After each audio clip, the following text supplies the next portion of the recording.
Mon cher Frodon, tu m'as demandé un jour si je t'avais tout raconté de mes aventures. Bien que je puisse affirmer t'avoir dit la vérité, je ne t'ai peut-être pas tout dit.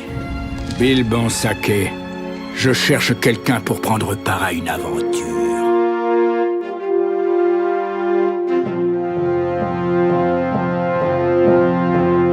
Hello there.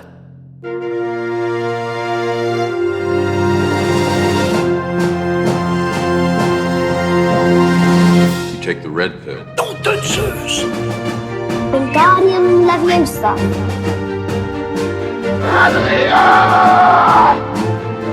You're précieux.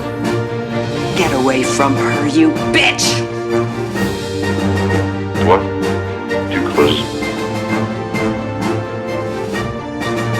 Hasta la vista, baby. Salut mes petits nains de la montagne solitaire et bienvenue dans La Saga, le podcast qui analyse toutes les sagas du cinéma, un film à la fois. Je suis Sofiane El-Kassi et cette semaine avec mon invité, on va vous parler d'un film que je n'avais pas revu depuis sa sortie, Le Hobbit, un voyage inattendu de Peter Jackson. Pour m'accompagner cette semaine, il est l'auteur entre autres des origines du Seigneur des Anneaux de Tolkien à Jackson. Il a aussi écrit sur Dune, qui n'est pas encore une saga. Pas encore. Pas encore. Il manque Quoi un que, film. si on compte la mini-série des Non, années on 2000. compte pas les mini-séries. Ah bon. Vivien Lejeune, bienvenue. Merci de m'avoir invité. Ça me fait très plaisir d'être là. Quelle est ta saga préférée en dehors du Seigneur des Anneaux? En dehors du Seigneur des Anneaux, je vais dire Indiana Jones. Oh, ça va, ça va. Sa place, c'est dans un musée. Et peut-être la mienne aussi, on verra en fin On d'émission. l'a fait déjà, Indiana Jones, mais j'y pense parce qu'il y a le prochain qui sort, donc pourquoi Bien pas, je te sûr. ferai peut-être signe pour en parler. N'hésite pas. Qu'est-ce que c'est pour toi, le Seigneur des Anneaux ou le Hobbit ou Tolkien, tout simplement Ah, si je réponds c'est ma vie, ça fait un peu pompeux, donc j'irai pas jusque-là, mais en tout cas c'est une bonne partie de mon enfance, enfin ma fin d'enfance et début d'adolescence, quand j'ai découvert les romans. Et après, c'est devenu une grande partie de ma vie professionnelle, parce qu'avant d'écrire des livres, j'ai travaillé très longtemps en presse écrite. Donc j'ai commencé dans un magazine qui s'appelait Dreams Magazine, consacré aux musiques de films, et qui s'est transformé après en Cinéphonia. Et j'ai eu la chance à l'époque de couvrir la trilogie pour ce magazine. Donc d'assurer le suivi musical à raison de 2 fois par an. J'ai rencontré Howard Shore 2 fois par an pour parler de la musique, etc. Quand il y a eu la promotion des 2 tours, j'ai pu rencontrer le reste de l'équipe, donc Peter Jackson, Elijah Wood, Christopher Lee, John Rhys Davies et j'en passe, Andy Serkis aussi, par exemple. Donc oui, ça faisait vraiment partie de mon ADN, quoi. Et quand il y a 2-3 ans déjà, 2 ans, Third Edition m'a proposé d'écrire sur le sujet, c'est presque imposé comme une évidence en fait pour moi. Donc voilà, j'ai écrit ce livre aux origines du Seigneur des Anneaux de Tolkien à Jackson, dont le titre est suffisamment clair, j'ai pas besoin de dire de quoi il parle en plus. Et je devrais pas le dire, mais je suis en ce moment en train de travailler activement au tome 2 dédié au Hobbit, justement. Ah, d'accord. C'est drôle parce que... Pour une sortie indéterminée, hein, vous emballez pas les gens. Quand j'ai vu ton CV, en plus il y a pas mal de gens qui m'ont dit tu devrais l'inviter, etc. Oui, c'est gentil. Je les remercie d'ailleurs, ça m'a fait plaisir. Et donc je me suis dit, bon, lui, je vais l'inviter soit pour la communauté de l'anneau, soit pour le retour du roi. Le début ou la fin. Comme ça, on aura de quoi parler. Et tu me fais, non, moi, je veux faire le Hobbit. Je me suis dit, quoi? Oui, j'ai une bonne raison pour ça. C'est que je savais que... Enfin, on sait tous que le Hobbit est un peu devenu... On est passé d'une trilogie...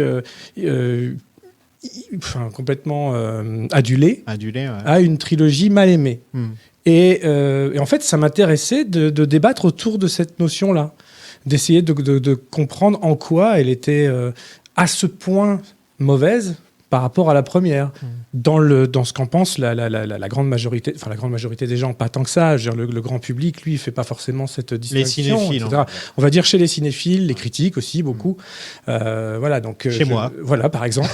Donc on va parler de ça, sachant que moi, c'est vraiment pas une trilogie que j'ai détestée. Bien évidemment, je vais pas aller jusqu'à dire que c'est aussi bien que la première trilogie, que tout ça, mais... Je trouve qu'elle se fait bâcher un peu trop systématiquement. Voilà, c'est ma position en tout cas. Moi, j'ai plus l'impression qu'elle est oubliée maintenant. J'irai pas jusque-là. C'est un petit peu, à chaque fois qu'on m'en parle, je fais, ah oui, c'est vrai qu'il y a le Hobbit. Ah, quand même pas. J'ai pas ce sentiment. Ouais, en tout non. cas, très sincèrement, j'ai pas ce sentiment. Parce qu'au contraire, je vois encore régulièrement passer des articles ou même des vidéos de type, je sais pas, YouTube ou autre, qui essayent d'analyser le pourquoi du comment, pourquoi c'est bien, pourquoi c'est pas bien, pourquoi ça a marché ou pas marché. Qu'est-ce qui s'est passé? Qu'est-ce qui s'est passé? Donc tu as lu le Hobbit, j'imagine? Oui, bien sûr, plusieurs Il fois. y a longtemps? Alors, d'abord, il y a longtemps, Ouais. donc dans ma fameuse... alors, j'ai démarré par Le Seigneur des Anneaux. Je devais avoir 13 ou 14 ans quand j'ai lu Le Seigneur des Anneaux. Et c'est étonnamment, je ne me suis pas plongé dans le Hobbit tout de suite parce que je savais que ça avait la réputation d'être un roman pour enfants. Ce que c'est, d'ailleurs. Et donc, du coup, quand on a 14 ans, on n'a pas envie d'être considéré comme un bébé, on va dire. Et du coup, je n'ai pas lu tout de suite. Je l'ai lu que bien plus tard. J'ai envie de dire entre 18 et 20 ans, je ne sais plus exactement, la première fois. Et après, quand j'ai commencé à travailler vraiment Tolkien pour écrire dessus, pour écrire le sujet, là, je l'ai relu non seulement l'ancienne traduction, mais aussi la nouvelle traduction et l'anglais, bien évidemment. Donc, j'ai fait une espèce de lecture simultanée dans le courant de l'année passée. Chaque chapitre, je le lisais 3 fois. Ancienne traduction, nouvelle traduction, et je finissais par Tolkien. Finissez par ça. Oui, parce que déjà, c'est quand même plus compliqué de lire en anglais, même si j'ai la prétention de parler pas trop mal anglais. Mais Le d'avoir... Silmarillion, c'est encore plus compliqué. Le Silmarillion, on en parle. Alors là, en anglais, je m'y risque pas. Je l'ai lu qu'en anglais, mais j'ai les deux compliqué. traductions, et là, je m'y risque pas. Mais oui, c'est assez passionnant à faire. Et en fait, ayant les 2 traductions avant, fraîches dans la tête, ça me permettait de mieux apprécier la plume réelle de Tolkien. La prose. Ouais. Moi, le Hobbit, je l'ai lu après la sortie de la trilogie. Pareil, c'était un livre pour enfants. Je me suis dit, pourquoi est-ce que je vais le lire? Alors que j'avais adoré la trilogie, les livres. Et en fait, c'est vrai qu'il ne faut pas oublier que c'est, oui, littéralement un film pour enfants. Il l'a écrit pour son fils. Il l'a écrit vraiment pour son fils. Et même Le Seigneur des Anneaux. Le livre, tu dis? Oui, parce que Le livre. tu as dit le film, c'est pour ça. Ah, pardon, excuse-moi. Donc on parle de Tolkien à ses enfants. Oui. Ses enfants. Oui, surtout Christopher Tolkien. Surtout Christopher. Ouais. Il l'a écrit pour son fils Christopher Tolkien. Et ça, on l'oublie. En fait, on a cette tendance à penser que c'est un préquel du Seigneur des Anneaux, alors que pas vraiment. C'est plus... Ça a quand même été finalisé 20 ans avant. Oui, c'est pas du tout le même ton. Mais non, pas du tout. Voilà, ça a rien à voir au niveau du ton, déjà. Donc, ni du ton, ni du style, d'ailleurs. Voilà. Il y a un narrateur qui est très, très familier. Il n'hésite pas à employer le « tu » en s'adressant directement aux jeunes lecteurs. Donc, tu le verras plus tard, ou comme nous le verrons plus tard, etc. C'est quelque chose qu'on ne retrouve pas du tout dans Le Seigneur des Anneaux, et qu'il a d'ailleurs essayé d'atténuer dans certaines rééditions. Parce qu'il faut savoir que Tolkien, il a joué les George Lucas avant les George Lucas. Ouais, j'ai vu ça. Il l'a fait ressortir plus tard pour que ça colle mieux au Seigneur des Anneaux, notamment le passage avec Gollum. Exactement. Où dans la première version, il lui donnait l'anneau. Oui. Alors que là, c'est plus, c'est un peu plus, c'est plus Bilbon qui l'arnaque. Exactement. Pour qu'il récupère l'anneau. Ce qui est plus judicieux, ça marche mieux comme ça. Mais voilà, mais ça s'explique par 20 ans d'écart. Le livre est sorti en 1937, sachant que d'après son fils, Michael pour le coup, il daterait le début de l'écriture réelle à 1929, sachant que c'est une histoire qu'il inventait au fur et à mesure de leur coucher, tout simplement. Il couchait ses enfants, il inventait plus ou moins des histoires, et après leur avoir raconté, il allait à son bureau et il écrivait un petit peu pour essayer de se rappeler ce qu'il leur avait écrit. Ça se ressent dans l'écriture, parce que chaque chapitre est une sorte de nouvelle mini-aventure où en fait Bilbon apprend une leçon à la fin. Et chaque chapitre a ce côté, on pourrait faire un petit court-métrage sur juste ce petit chapitre. Et ça se ressent beaucoup dans le premier film. Oui. C'est que il y a énormément de vignettes en fait quand on réfléchit. C'est pas vraiment des longues scènes, c'est beaucoup plus de petites mini-aventures qui sont mises les unes avec les autres en fait. Exactement. Mais comme, si on fait bien attention, comme la communauté de l'anneau, tous les premiers chapitres, qui n'ont pas fini dans le film d'ailleurs, tous les Tom Bombadil, oui. etc., ce sont des petits chapitres aventureux, typiques, avec un début, un milieu, une fin par chapitre, quoi. Et donc, au début du Seigneur des Anneaux, de la communauté de l'anneau, c'est vraiment, à l'origine, il écrit la suite du Hobbit. Ça a été longtemps titré le Hobbit 2 avant que ça passe à la moulinette des éditeurs et qu'ils partent sur une autre direction. Il faut bien prendre en compte que lui, il a écrit ça à l'issue de la Première Guerre mondiale. qu'il a commencé à écrire ses poèmes, Luthien et Beren, etc., tout ce qui donnera la genèse du Silmarillion bien des années après, mais ça démarre dans les tranchées de la Somme en 1917. Donc, c'est pas rien, ça marque. Et entre la sortie du Hobbit en 37 et la sortie de la Communauté de l'Anneau en 55, il y a eu un peu une seconde guerre mondiale aussi qui a ébranlé de nouveau l'Europe. Et tout ça, ce sont des choses qu'on retrouve non seulement dans ses thématiques, mais aussi dans son style, parce que il est conditionné, un, par ce qui se passe à l'extérieur, et deux, par ses enfants qui grandissent. C'est Donc, pour ça que s'adresse le Seigneur plus de des la même Anneaux façon. est Voilà. Et un peu vieilli avec ses enfants. Exactement, en fait, le style y du compris Seigneur dans des le Anneaux. style. Ouais. Juste pour faire une petite comparaison, le Hobbit, c'est 95 000 mots, alors que le Seigneur des Anneaux, c'est 480 000 mots. Et ils ont réussi à faire 2 trilogies de la même durée avec ces 2 livres différents. C'est fou. C'est ce qui choque le plus, je pense. C'est l'argument numéro 1 des détracteurs. À raison, j'ai envie de dire, mais comment on peut faire d'un petit roman comme ça, quasiment la même durée que la trilogie du Seigneur des Anneaux, etc. Le fait est que, alors je sais bien que sur cette émission, on se concentre uniquement sur Un voyage inattendu, mais je veux dire, ces nombreux ajouts tout au long de la trilogie, il les a certains inventés, certains piochés ailleurs, dans d'autres écrits de Tolkien, etc. Ce qui rend le décortiquage intéressant, à mon sens. Après, faut pas se mentir, c'est des raisons de production. Certains effets spéciaux n'avaient pas le temps d'être finalisés en temps et en heure, ce qui fait qu'il a fallu parfois étirer des longues scènes de dialogue, etc. Et la sortie de films, qui devait être 2 films seulement à l'origine, progressivement vers une trilogie, ce qui, commercialement parlant, est plus logique. Et permettait aux équipes de finir plus, entre guillemets, tranquillement, parce que ça s'est quand même fait dans la hâte, tout ça, malgré les 266 jours de tournage consécutifs. Donc voilà, mais ça peut s'expliquer comme ça. D'abord, c'est des soucis de production. Justement, en décembre 2007, il y a New Line et MGM qui a les droits du Hobbit, qui annonce que Peter Jackson sera producteur exécutif du Hobbit, mais il faut savoir qu'à la même époque, il venait juste de régler un problème d'argent avec New Line, puisque Peter Jackson avait porté plainte pour une question de revenus non payés sur le merchandising de la Communauté de l'Anneau. Et en fait, c'est là qu'il décide de faire 2 films, mais il y a des problèmes, parce qu'il y a non seulement cette histoire avec New Line, mais il y a ensuite des ennuis juridiques avec les ayants droit de Tolkien, qui, eux, voulaient bloquer le tournage du Hobbit, tant qu'il ne récupérait pas 220 millions de dollars de compensation sur la Communauté de l'Anneau, encore une fois. Oui, parce qu'il y a un détail important qui se passe à l'issue de la première trilogie, c'est que Christopher Tolkien, le fils Tolkien, celui qui était à la tête de l'estate et qui a assumé l'édition de tous les écrits non finalisés de son père, qui a fini le Silmarillion, qui a fini tout, en fait. Il a détesté la trilogie de Jackson. Donc, à partir de là, oui, clairement, ils étaient bloquants.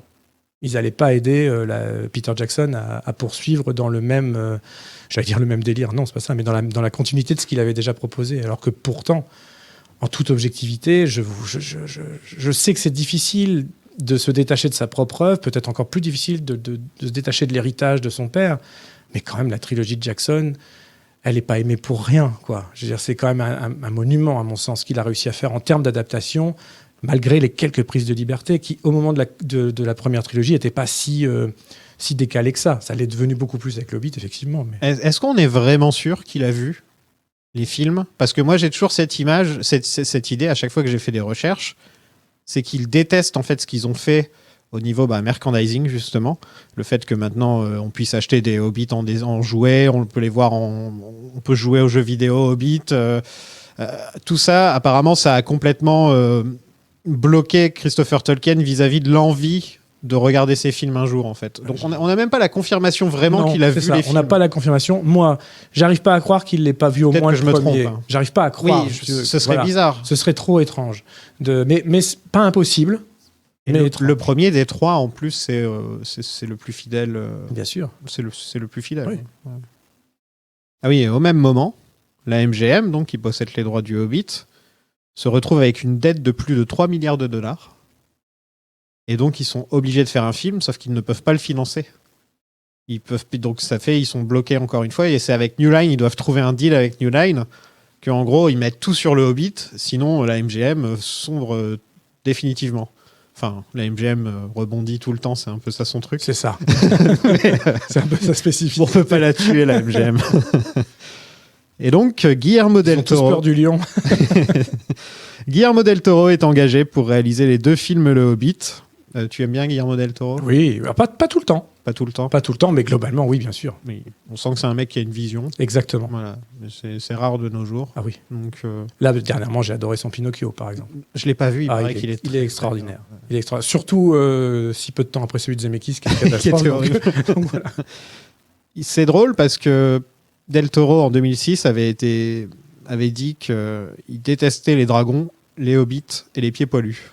Il avait sorti cette phrase et donc quand il avait signé pour le Hobbit, tous les fans du Seigneur des Anneaux avaient dit « Ouais, t'as dit ça ?» Ouais, honnêtement, je pense que c'était un bon mot, un petit peu de provoque. Ouais, ça doit être ça. Voilà. Moi, j'ai eu la chance de l'interviewer pendant qu'il était en pré-production du Hobbit. Mhm. Alors, c'était pas à ce sujet-là, c'était pour Hellboy 2. Donc, c'était par téléphone.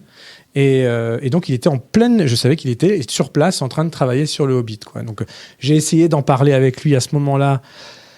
Il m'a juste sorti tout ce qui pouvait sortir, c'est-à-dire 3 phrases de promo très polies en disant qu'il était passionné par le sujet, que tous les designs étaient formidables et qu'il avait hâte de tourner. Voilà. Mais c'est...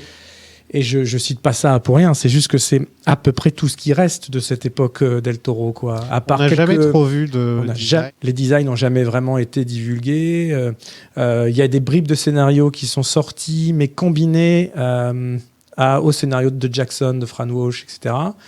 Donc on ne sait pas trop ce qui reste et on n'a que très peu d'éléments. Si ce n'est que, d'autant plus que quand Jackson a repris après, on sait il est reparti pas de zéro, mais presque. Ouais. Voilà, parce que de lui-même, il dit que les designs, la vision de Guillermo del Toro n'était pas du tout, a priori, pas si raccord que ça avec la première trilogie de toute façon. Mais tant mieux, j'ai envie de dire. Tant mieux, Oui. ou pas, ça dépend. Pour moi, tout dépend de la fidélité à l'œuvre originelle, Ouais. en fait. Et je suis pas certain, qui t'a choqué un peu, même si j'aurais bien payé pour voir, je suis pas certain que le monde d'un Labyrinthe de Pan ou d'un Hellboy 2, pour ne citer que cela, soit si propice que ça à justement cette vision héroïco-enfantine qu'est le Hobbit. Lui, il voulait en faire vraiment un conte de fées. Oui. C'était ça qu'il voulait en faire. Avec un côté opéra, apparemment. Apparemment aussi, oui. Et en tout cas, ça lui a brisé le cœur de devoir quitter le projet. Apparemment. Il l'a dit plusieurs fois. Les raisons, c'est un peu étrange. Apparemment, Del Toro et Jackson s'entendaient bien. Ils bossaient très bien ensemble. Jackson allait même bosser comme réal de la seconde équipe. Ouais. Donc, c'est que vraiment les deux travaillaient bien ensemble.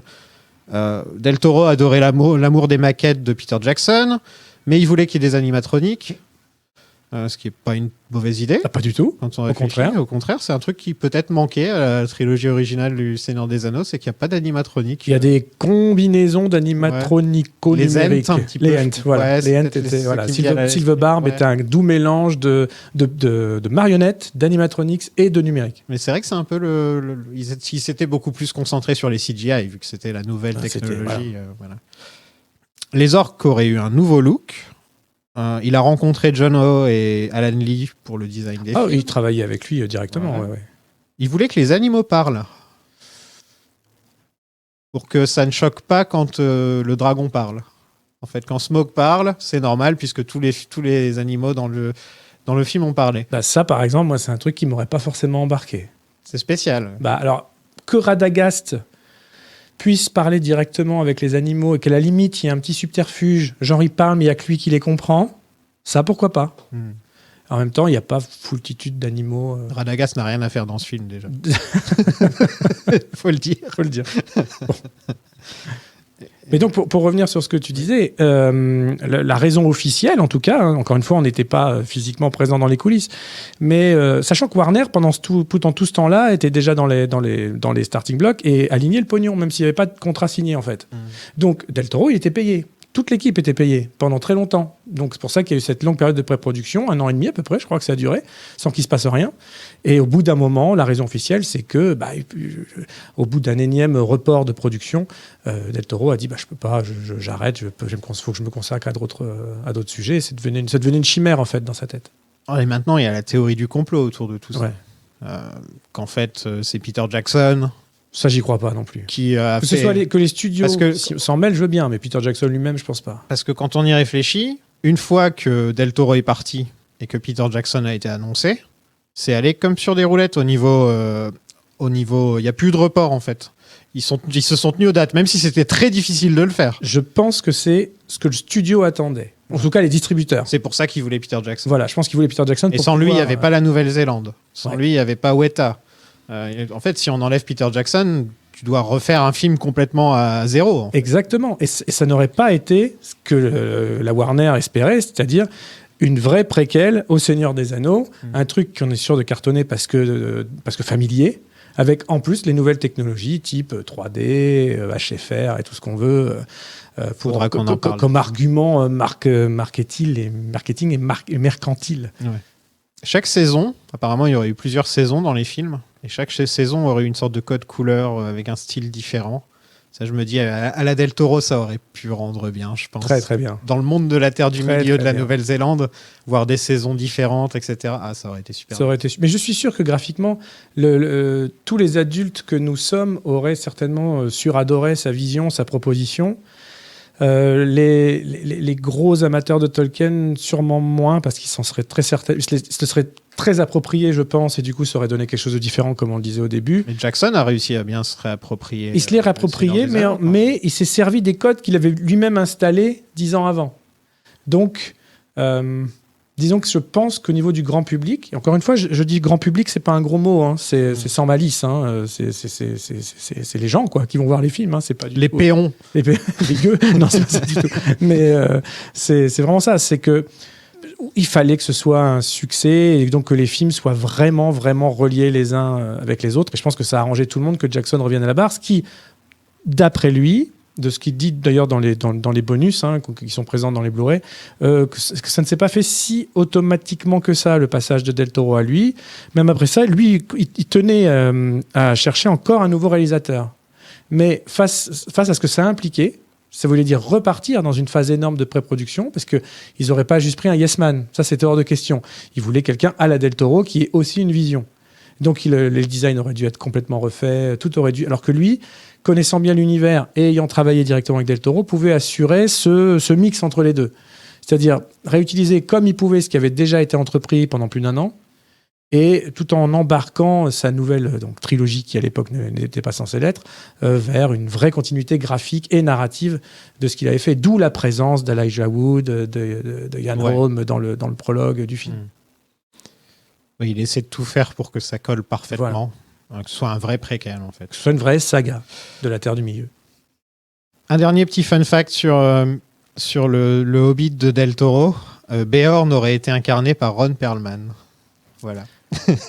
Moi, j'aime bien Ron Perlman. Bah, moi aussi. Ça va être très bien. Je sais pas qui n'aime pas Ron Perlman. Est-ce qu'on en sait plus maintenant un peu sur Del Toro ou il sait toujours... Parce que là, ça fait quand même plus de 10 ans l'affaire. Alors, personnellement, pourtant j'ai cherché, Ouais, moi aussi. je ne trouve rien de concret. Il doit avoir des sacrés contrats, je pense. Alors, Parce qu'il n'y a aucun concept art, storyboard, tout ça, même des exemples de maquillage ou de trucs comme ça, il n'y a rien. Donc à mon avis, ça doit être quelque part à Weta Workshop, Bien sûr qu'ils ont tout dans gardé. un coffre ou quelque Bien chose sûr comme ça. qu'ils ont tout gardé. Et en plus, on n'a même pas lui maintenant qui, avec le recul, va dire bah voilà ce qui s'est passé. On a un Peter Jackson qui d'habitude est très honnête vis-à-vis de ça. Par exemple, il a dit le Hobbit, je l'ai winged it. Et winged it, ça veut dire je l'ai fait à la va-vite, à l'arrache un petit peu, comme on dit. Il a avoué que le Hobbit, il avait pas mis autant de passion dans le projet que pour le Seigneur des Anneaux.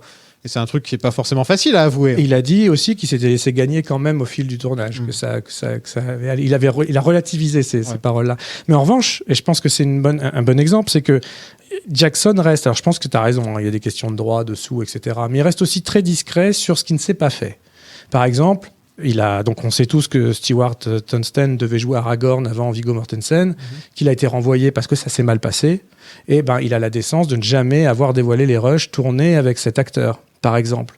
Donc je pense qu'il a cette même pudeur. Et là aussi, Killy, dans le premier Hobbit, l'acteur a été remplacé dans les premières semaines de tournage. Là, la version officielle, c'est que cette fois-ci, c'est l'acteur lui-même qui est parti pour raison personnelle, ce qui veut tout et rien dire.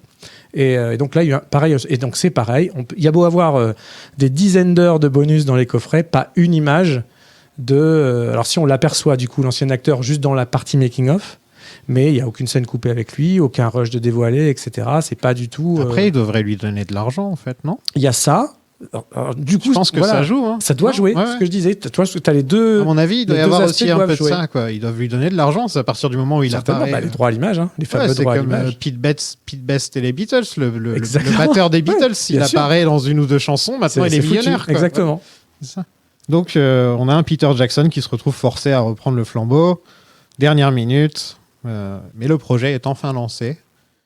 Et il y a beaucoup de choses à dire sur la production des films, comme les grèves qu'il y a eu avec les Nouvelle-Zélande et le passage à 3 films. Mais je vais garder un peu tout ça sous le coude pour les prochains épisodes, histoire de ne pas tout raconter tout de suite. Parlons plutôt d'un choix qui différencie le Hobbit du reste, sa définition. C'est-à-dire qu'il a été tourné en HFR 44 images par seconde. Je vais faire semblant de connaître ce dont je suis en train de parler. Waouh! Non, je me rappelle que ça faisait très série télé. Et en 3D. Ça faisait très série télé. Alors, moi, j'ai une aversion totale pour ce format-là, ce qui fait que je n'ai jamais assisté à aucune projection de ce format-là. Parce que justement, oui, ça fait... moi, je disais toujours ça, tous les films qui sont diffusés comme ça, ou même la plupart des téléviseurs, hein, chez les gens qui sont programmés comme ça, on va dire, ça fait plus belle la vie, quoi. Ça fait Alerte à Malibu. Ouais, enfin, Alerte à Malibu, ouais. Non, mais ça brille. Ouais, ça brille. Comme dans ouais. Alerte à Malibu. Il y a un petit côté, ça brille comme ça. Et c'est vrai que dans Les Feux de l'amour aussi, ça brille. C'est ça, ça fait vraiment sitcom. Et des spectacles comme ça sont pas faits pour être vus à la mode sitcom. Là, moi, je suis allé voir Avatar 2. J'ai fui comme la peste les projections. En plus, c'est des hybrides. Tu as des passages en HFR et d'autres en 24 images secondes. Donc, non. Moi, je me suis fait une belle séance 3D, nickel. En 24 images secondes tout du long. Selon moi, c'est comme ça qu'un film doit être vu, mais je suis un vieux con. Non, mais c'est vrai que je l'ai vu. Je l'ai vu en Projopresse, ce film. Et j'avais été une des seules personnes à l'avoir détesté. Et je bossais pour un site web à l'époque. Et le mec du site web m'a dit « Ouais, ta critique du Hobbit, elle est vraiment trop méchante. Après, on va plus se faire inviter en projo et des trucs comme ça. » Et j'ai fait « Bon, moi, je me casse. » Je suis parti. Donc c'est pour ça que je me rappelle bien du Hobbit. J'ai jamais revu depuis ce film. D'accord. Parce que je l'avais vu, il m'avait énervé. En fait, toute cette histoire autour de ce site web, etc., ça m'avait énervé vis-à-vis du film. Donc là, c'était la première fois que je me posais enfin devant et que je le regardais pour la première fois, en plus en version longue. Et il m'a pas énervé.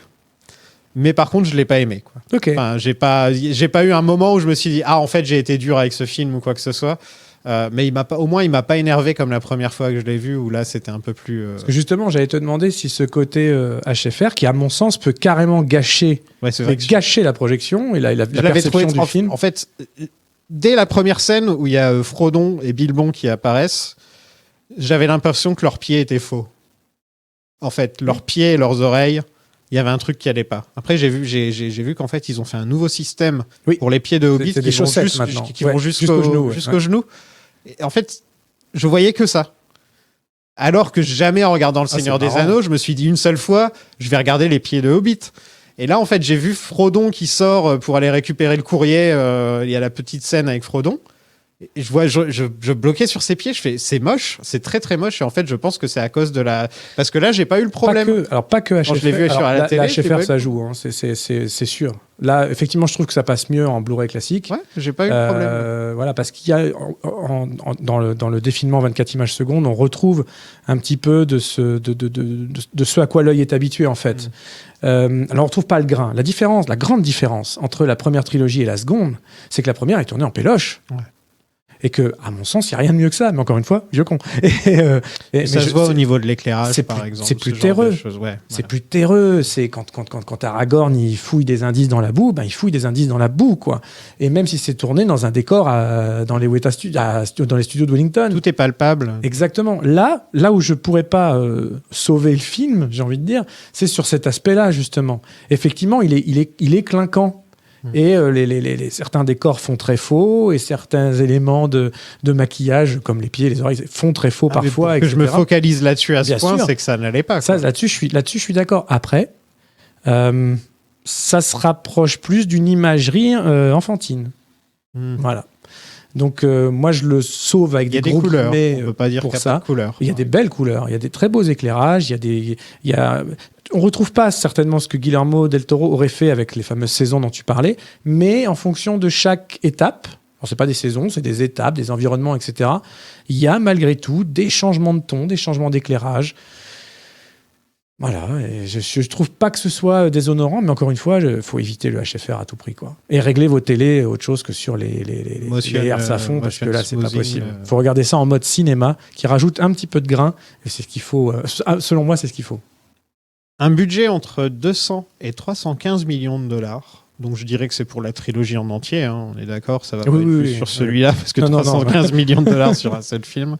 Ça a quand même bien marché. Hein. Ça a fait 1 milliard au box-office, qui est aussi bien que le Retour du Roi. Hein, si Ça a marché au finish. Il y a un truc qui est très intéressant, c'est qu'en revanche, si on s'intéresse juste au week-end de sortie de chacun des 3 films, la trilogie du Seigneur des Anneaux a fait que grimper. Entre le premier, le deuxième et le troisième film, les gens sont allés de plus en plus en masse. Et sur le Hobbit, c'est l'inverse. Ouais. Clairement, c'est l'inverse. Au final, les 2 trilogies sont quasiment ex aequo entre les diffusions internationales, les diffusions télé, les ventes, Mais machin, pas la même etc. époque. Mais pas la même époque. Et puis surtout, la deuxième trilogie bénéficie quand même des curieux qui ont aimé la première, quoi. Donc les gens, même s'ils n'aiment pas, ils la regardent au moins. Et dépasser le milliard de nos jours, c'est le minimum pour un gros film comme ça. Oui. C'est vrai. Maintenant, ils vont tous se battre pour dépasser les 2 milliards. Bah, donc, c'est ça. Enfin, le cinéma post-Marvel, post-Avatar, il faut dépasser le milliard. C'est 3 nominations aux Oscars. Pas grand-chose, parce que Non. le film d'avant, on avait gagné 11. Hein. Oui. 11 sur 11. 11 sur 11. Et c'est bien moins reçu par la critique. Par exemple, ça a 58% sur Metacritic. Metacritic qui réunit toutes les critiques de l'époque et qui fait un pourcentage avec. Et 58%, c'est pas génial. Est-ce que toi, à l'époque, tu faisais partie des seuls à avoir aimé ce film ou... J'ai l'impression que pour le premier, il y a eu beaucoup plus de gens qui avaient de l'enthousiasme. Le premier est plus facile parce que c'est celui qui déroge le moins à Tolkien, finalement. Ouais. C'est celui qui est le plus linéaire. Voilà, on peut suivre la narration quasiment comme on suit celle des 3/4, même, j'ai envie de dire, du roman, presque. Il n'y a pas tant de personnages en plus. Bon, en fait, le truc, c'est que les personnages... Là, il n'y a pas encore de personnages ajoutés, ce qui sera le cas plus tard. Mais là, on a Azog, qui prend une place colossale à l'intérieur de ce film, qui devient vraiment l'antagoniste du film. Et dans le livre, il y est fait mention sur une ligne, quoi. Et encore, c'était dans le passé. C'était dans le passé. C'est effectivement lui qui a tué Tror et tout ça, mais c'est pas... il n'avait rien à faire là, normalement. Après, à quel moment... Et ça, c'est une question qui est un peu générale, mais à quel moment un réalisateur, qui donc est auteur, puisqu'il co-signe le scénario, hein, Jackson, avec sa femme, et voilà, à quel moment on se sent suffisamment investi de l'œuvre de quelqu'un d'autre pour proposer des choses nouvelles en disant c'est une bonne idée. Faire de la fanfiction. Ça doit être dur. Ouais, mais toute adaptation, quelque part, est une fanfiction. Mais là, c'est encore plus, parce que quand on réfléchit aux changements qu'ils ont fait dans Le Seigneur des Anneaux, on prend les appendices avec Arwen et on ajoute Arwen. En fait, c'est des changements qui sont illogiques On enlève un personnage pour faire que ses actions soient faites par Arwen, etc. Ouais. Par exemple. On enlève Tom Bombadil. Oui. Bon, on enlève le nettoyage de la comté, même si c'est dommage. C'est dommage, ça c'est très dommage. C'est dommage, mais on peut comprendre. On comprend. Il y a déjà 5 fins. Exactement. Déjà dans le Retour du Roi. Alors que là, en fait, là, ils enlèvent rien. Là, ils étirent. Oui. Et ils étirent au maximum. Et le truc qui m'a sauté aux yeux en voyant le film, c'est à quel point presque toutes les scènes mémorables du Hobbit sont dans ce film-là, du livre. Ah, du livre. Ouais, à part la rencontre avec Smaug. À part la rencontre avec Smaug, il y a Gollum, il y a les orques, les trolls, il y a les trolls qui se transforment. Mais on a quasiment fini l'histoire. Hein. Il y a les pommes de pin. Quand ils partent sur les oiseaux, sur les aigles, c'est l'histoire dans le roman, elle est presque finie. C'est les 2 tiers. Et ça s'explique. Faut pas oublier que quand le premier film est fini, à ce moment-là, Jackson limite pense encore en faire qu'un autre derrière, en termes d'écriture. Voilà. Moi ces changements, je parle en globalité, certains m'ont dérangé, d'autres moins. Et c'est vrai que dans le premier, ils ne me dérangent pas parce qu'ils sont quasi insignifiants, en fait. Il n'y en a pas des masses. Et je trouve ça bien d'avoir quand même matérialisé un antagoniste en la personne d'Azog.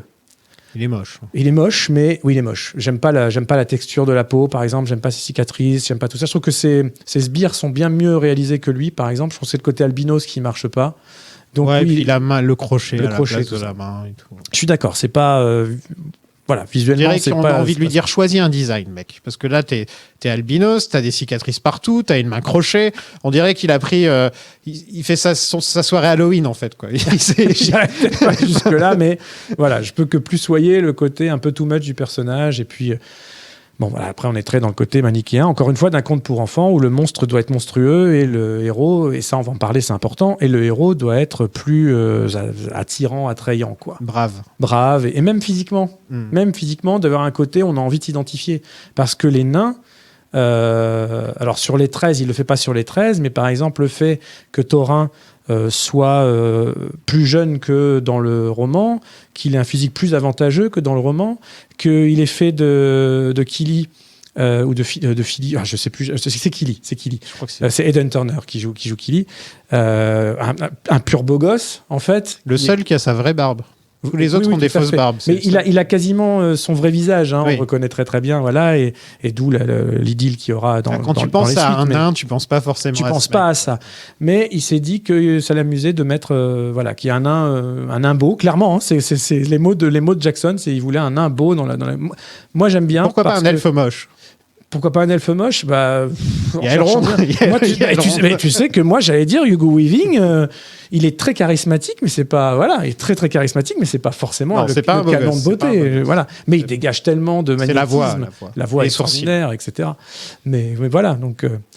Mais bon, parce que s'il avait adapté stricto sensu les romans, on aurait eu des petits bonhommes, un peu tous vieux, un peu tous moches, avec des petits capuchons. Donc à partir de là, est-ce qu'on peut lui reprocher d'avoir fait ce choix-là? Moi, je trouve pas. Il faut savoir s'adapter aussi un minimum à son médium, à la période dans laquelle le film va sortir, à un certain public, etc. Et moi, je préfère honnêtement me représenter les Hobbits, même quand je relis maintenant Tolkien, je préfère me les représenter comme Jackson l'a fait, plutôt que des petits bonhommes qui sont un petit peu tous pareils, qu'on ne différencie pas tous. Voilà. Et je trouve ça bien que quand on a c'est une seconde communauté, ils étaient 9 dans la première, là ils sont carrément 14, 15 si on compte Gandalf, il fallait que tout le monde soit identifiable très, très rapidement, quoi. Est-ce qu'un des soucis de cette adaptation, ce n'est pas, en fait, tout simplement que le Hobbit n'est pas adaptable en tant d'œuvre cinématographique? Est-ce que ça aurait pas été plus simple d'en faire un film d'animation, par exemple? Mais ils l'ont fait. Il est pas mal d'ailleurs. Oui, mais je veux dire de 1966. nos jours, tu vois, plus, ou 2 films d'animation. En fait, le gros problème du Hobbit, c'est que tu as quand même 15 personnages, t'en retiens que 3 quand tu lis les livres. Ah oui, Tu lis dans les livres. livres, oui. Non, dans les livres, oui. Ah oui, oui, clairement. T'en Oui. retiens que 3. Clairement. 4 avec Ça, quoi. est-ce que en fait, Jackson a pas voulu froisser les fans, etc. Ça aurait pas été mieux si on virait la moitié des nains pour pouvoir développer justement les nains qui sont là? Alors tu vois, pour le coup, c'est une bonne question et je me la suis jamais posée parce que juste pour moi, c'est les nains, ils sont 13 nains, quoi. Ouais, mais en Donc, fait, je parle au niveau cinéma, en fait. C'est difficile d'avoir 15 personnages. mais je trouve que, alors ça, pour le coup, et là-dessus, je le défendrai bec et ongle, je trouve qu'il a réussi son pari. Ouais, Alors tout le monde n'existe pas au même niveau. C'est impossible de faire exister les 13, mais chacun a au moins son petit moment, son ou ses petits moments. Et on les identifie bien physiquement, ils sont tous différents. Moi, ça c'est vraiment pas quelque chose qui m'a dérangé. Et puis là, la scène où ils sortent tous 2 par 2, etc. C'est des scènes qui me font marrer, quoi, tu vois. Même si ça paraît interminable, du coup. C'est une scène qui est beaucoup trop longue, si on Mais regarde là, ça comme ça. si je disais spectateur lambda qui vient de voir les films, je l'attrape dans la rue un mois après avoir vu les films et je lui dis cite-moi 5 nains.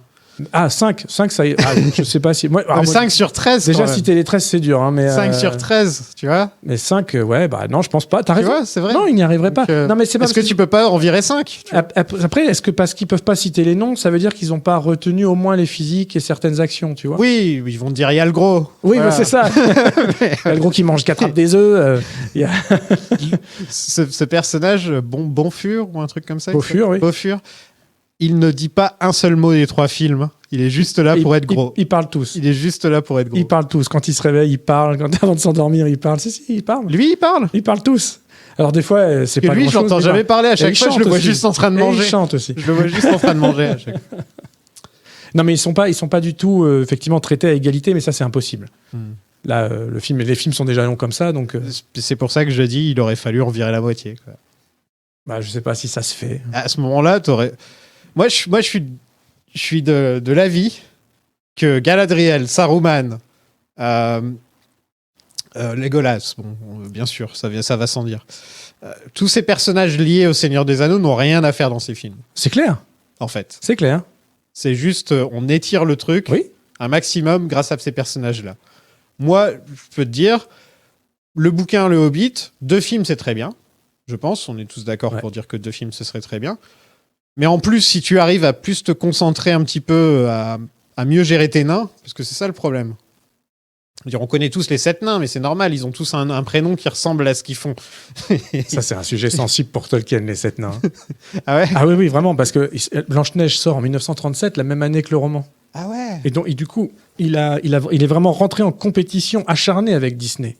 Moi, j'ai plus de nains que vous. Non, c'était même pas ça. C'est qu'il ne supportait pas, en fait. Lui, ses nains sont inspirés des sagas nordiques. Oui. Hein, et donc, même les noms. À l'origine, Thorin, c'est lui qui s'appelait Gandalf. Thor, quoi. Hein, voilà. Thor, voilà. Odin, etc. C'est vraiment ses implications. Donc, pour lui, les nains, c'était même la base, presque avant les elfes, même. Même si les elfes sont nés en premier, mais en tout cas, dans ses aspirations, les nains comptent énormément. Donc, il ne supportait pas de les voir, c'est lui qui parle, hein, c'est pas forcément mon avis, réduits à du comic relief chez Disney, quoi. Voilà, avec des petits bonhommes en animation.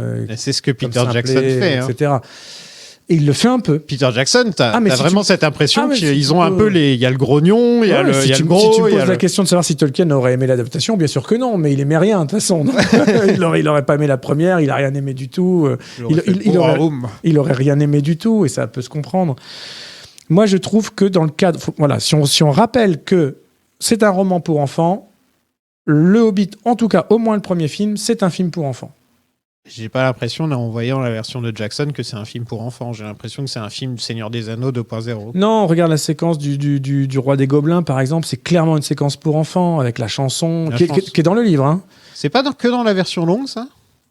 Honnêtement, non, je crois, il me semble que Je l'avais jamais vu avant, en fait. J'étais à peu près sûr que alors là, pour le coup, je crois que c'est que dans la version J'ai toujours revu que la version longue, donc du coup, voilà. Mais même dans son comportement, dans le côté, lui, pour le coup, il fait très cartoon, alors cartoon un peu grotesque, mais c'est assumé, quoi. Ça fait partie du truc. Mais en fait, je l'imagine bien en train de décrire ce personnage à ses gamins le soir. En fait, le film a un pied dans les deux mondes. Il veut être une adaptation respectable et respectueuse du Hobbit, tout en étant dans le côté épique et chevaleresque et important du Seigneur des Anneaux. Et donc dark, forcément. Hein. On parle du nécromancien. Bien sûr. Enfin, on parle Sauron est là. Voilà. Il y a un gros problème de ton dans ces films pour moi. C'est que tu passes d'un moment où les nains sont en train de se battre en rigolant, et 2 secondes après, t'as Saruman qui dit « Je vais me faire Sauron tout seul !» J'ai l'impression de regarder trois films différents par moment, en fait. Il y a un côté comme ça. Je peux pas te contredire. Moi, ça m'a pas dérangé, à titre personnel, mais alors pas du tout. Mais je peux comprendre que ça énerve, que ça choque. Bien sûr que c'est palpable. Voilà, mais moi, c'est pas des choix qui m'ont dérangé. Je suis même plutôt content de ces changements-là. En tout cas, le conseil Saruman, Galadriel, Elrond et tout ça. S'il l'avait pas fait, on se serait plaint. Je pense. Si Jackson ne l'avait pas fait, on aurait dit, il aurait quand même pu faire Mais oui. Alors, donc au final, personne n'est jamais content. En fait, mais c'est ça le problème. Mais tu mets le doigt dessus, c'est que devant une œuvre comme ça, personne n'est jamais totalement content. Il y a trop d'attentes. Faut voir Rings of Power. Enfin, tout le monde on aime ou pas. Ça, c'est un autre débat. Ça, c'est un autre débat. Tout le monde a envie de sortir la fourche. C'est fou, quoi. Moi, j'ai beaucoup aimé personnellement parce que ça m'a pas autant trahi Tolkien que ça. Dans l'âme. Sors de chez moi tout de suite. Voilà. Non, mais vraiment, ça m'a pas. Voilà. Mais ce qui m'énerve, c'est l'excès, en fait. C'est l'excès, c'est-à-dire qu'on a l'excès des réactions. Le fait qu'il y ait cette guéguerre, cette compétition entre House of the Dragon et voilà, et les Anneaux de Pouvoir, je trouve ça complètement débile parce que ils font pas du tout la même chose. Ils font pas la même chose, c'est pas la même cible, c'est pas la même ambition, etc. Et puis qu'au final, je suis désolé, l'argent investi, mais c'est pas le sujet. Donc on va pas sortir sur Rings of Power. Moi, j'ai bien aimé Rings of Power. Je propose quelque chose. Je propose qu'on passe au film. On nous raconte ses aventures. C'est un plaisir de voir Ian Holmes, toujours. Il nous parle d'Erebor, de Dale, de Larkenstone et de Smaug. Est-ce que c'était vraiment nécessaire de commencer le film comme ça ? J'ai l'impression qu'on peut virer les 20 premières minutes du film et on commence avec Gandalf qui rencontre Bilbon et le film peut commencer comme ça et c'est très bien. Tu pourrais. D'avoir justement ce côté épique, de nous raconter ce que les nains ont vécu avant, etc. Ça aurait pu être raconté en fait dans le film. Je pense que si ça avait été l'œuvre de Del Toro, t'aurais pas eu ça. Ouais. Mais comme c'est redevenu l'œuvre de Jackson, il fallait ça. Il faut l'intro comme Le Seigneur des Anneaux avec la grande bataille. Il voulait lier ça, et pour lui, c'est tout de suite dit, je transforme ça en saga du Terre du Milieu. C'est plus une trilogie, c'est la saga de la Terre du Milieu. Donc du coup, il fait comme George Lucas. Il met des séquences qu'il devrait pas mettre, mais il les fait quand même, juste pour pouvoir les rattacher. Et il y a un côté... je trouve, alors un peu expéditif, par exemple la présence de Frodo, elle est réduite au strict minimum, mais j'ai même envie de le mettre sur le compte du personnel, du privé, pour Jackson. Le fait de revivre ça avec Elijah Wood, avec qui il a eu un rapport si fort, en fait, sur ce qu'ils ont vécu ensemble, etc., de se retrouver dans les mêmes décors, au même endroit, plus de 10 ans après, pour célébrer, en fait, ce qu'ils avaient achevé ensemble avant d'entamer la nouvelle trilogie, je pense que lui-même, en tant qu'homme, juste, il avait besoin de ça. Ouais, ce qui n'est pas forcément vrai pour... Saruman, Galadriel, etc. Mais en tout cas, cette introduction-là, il avait besoin de lier les deux œuvres et de se mettre lui-même dans un espèce de cocon créatif. C'est aussi pour ça que la toute première séquence tournée, c'est le dialogue justement entre Bilbo et Gollum. Même s'il y a aussi le côté logistique pour libérer Andy Serkis qui devient réalisateur de deuxième équipe. Donc il fallait qu'il ait tourné ses scènes en tant qu'acteur pour pouvoir se concentrer sur son travail de réal après. J'ai d'ailleurs vu une scène où c'est Andy Serkis qui filme Ian McKellen dans les arbres en train de balancer des pommes de pin. Oui. Ian McKellen qui là, j'en ai marre de travailler sur les écrans verts là. Enfin, il pète les plombs et d'ailleurs on le voit même à un moment où on a l'impression qu'il va pleurer. On a l'impression qu'il va démissionner surtout. Il va démissionner. Il le dit. Il le dit plusieurs fois. Moi je pense que je vais me barrer parce que je suis pas là pour ça. Moi je suis un acteur de théâtre parce que c'est vrai que c'est l'acteur de théâtre par excellence. Et il se retrouve à jouer tout seul. Parce qu'en fait il faut l'expliquer, c'est que avant, ce qu'il faisait, c'est qu'il faisait les décors pour taille de personnes normales et des décors pour taille hobbit. Sauf que là, il n'y a qu'une seule personne de taille normale et que des nains et des hobbits qui font la même taille. Donc, ils ont construit qu'un seul décor pour les nains et les hobbits. Et lui, le pauvre Ian McKellen, il n'a pas de décor. Il est complètement entouré d'écrans verts, quoi.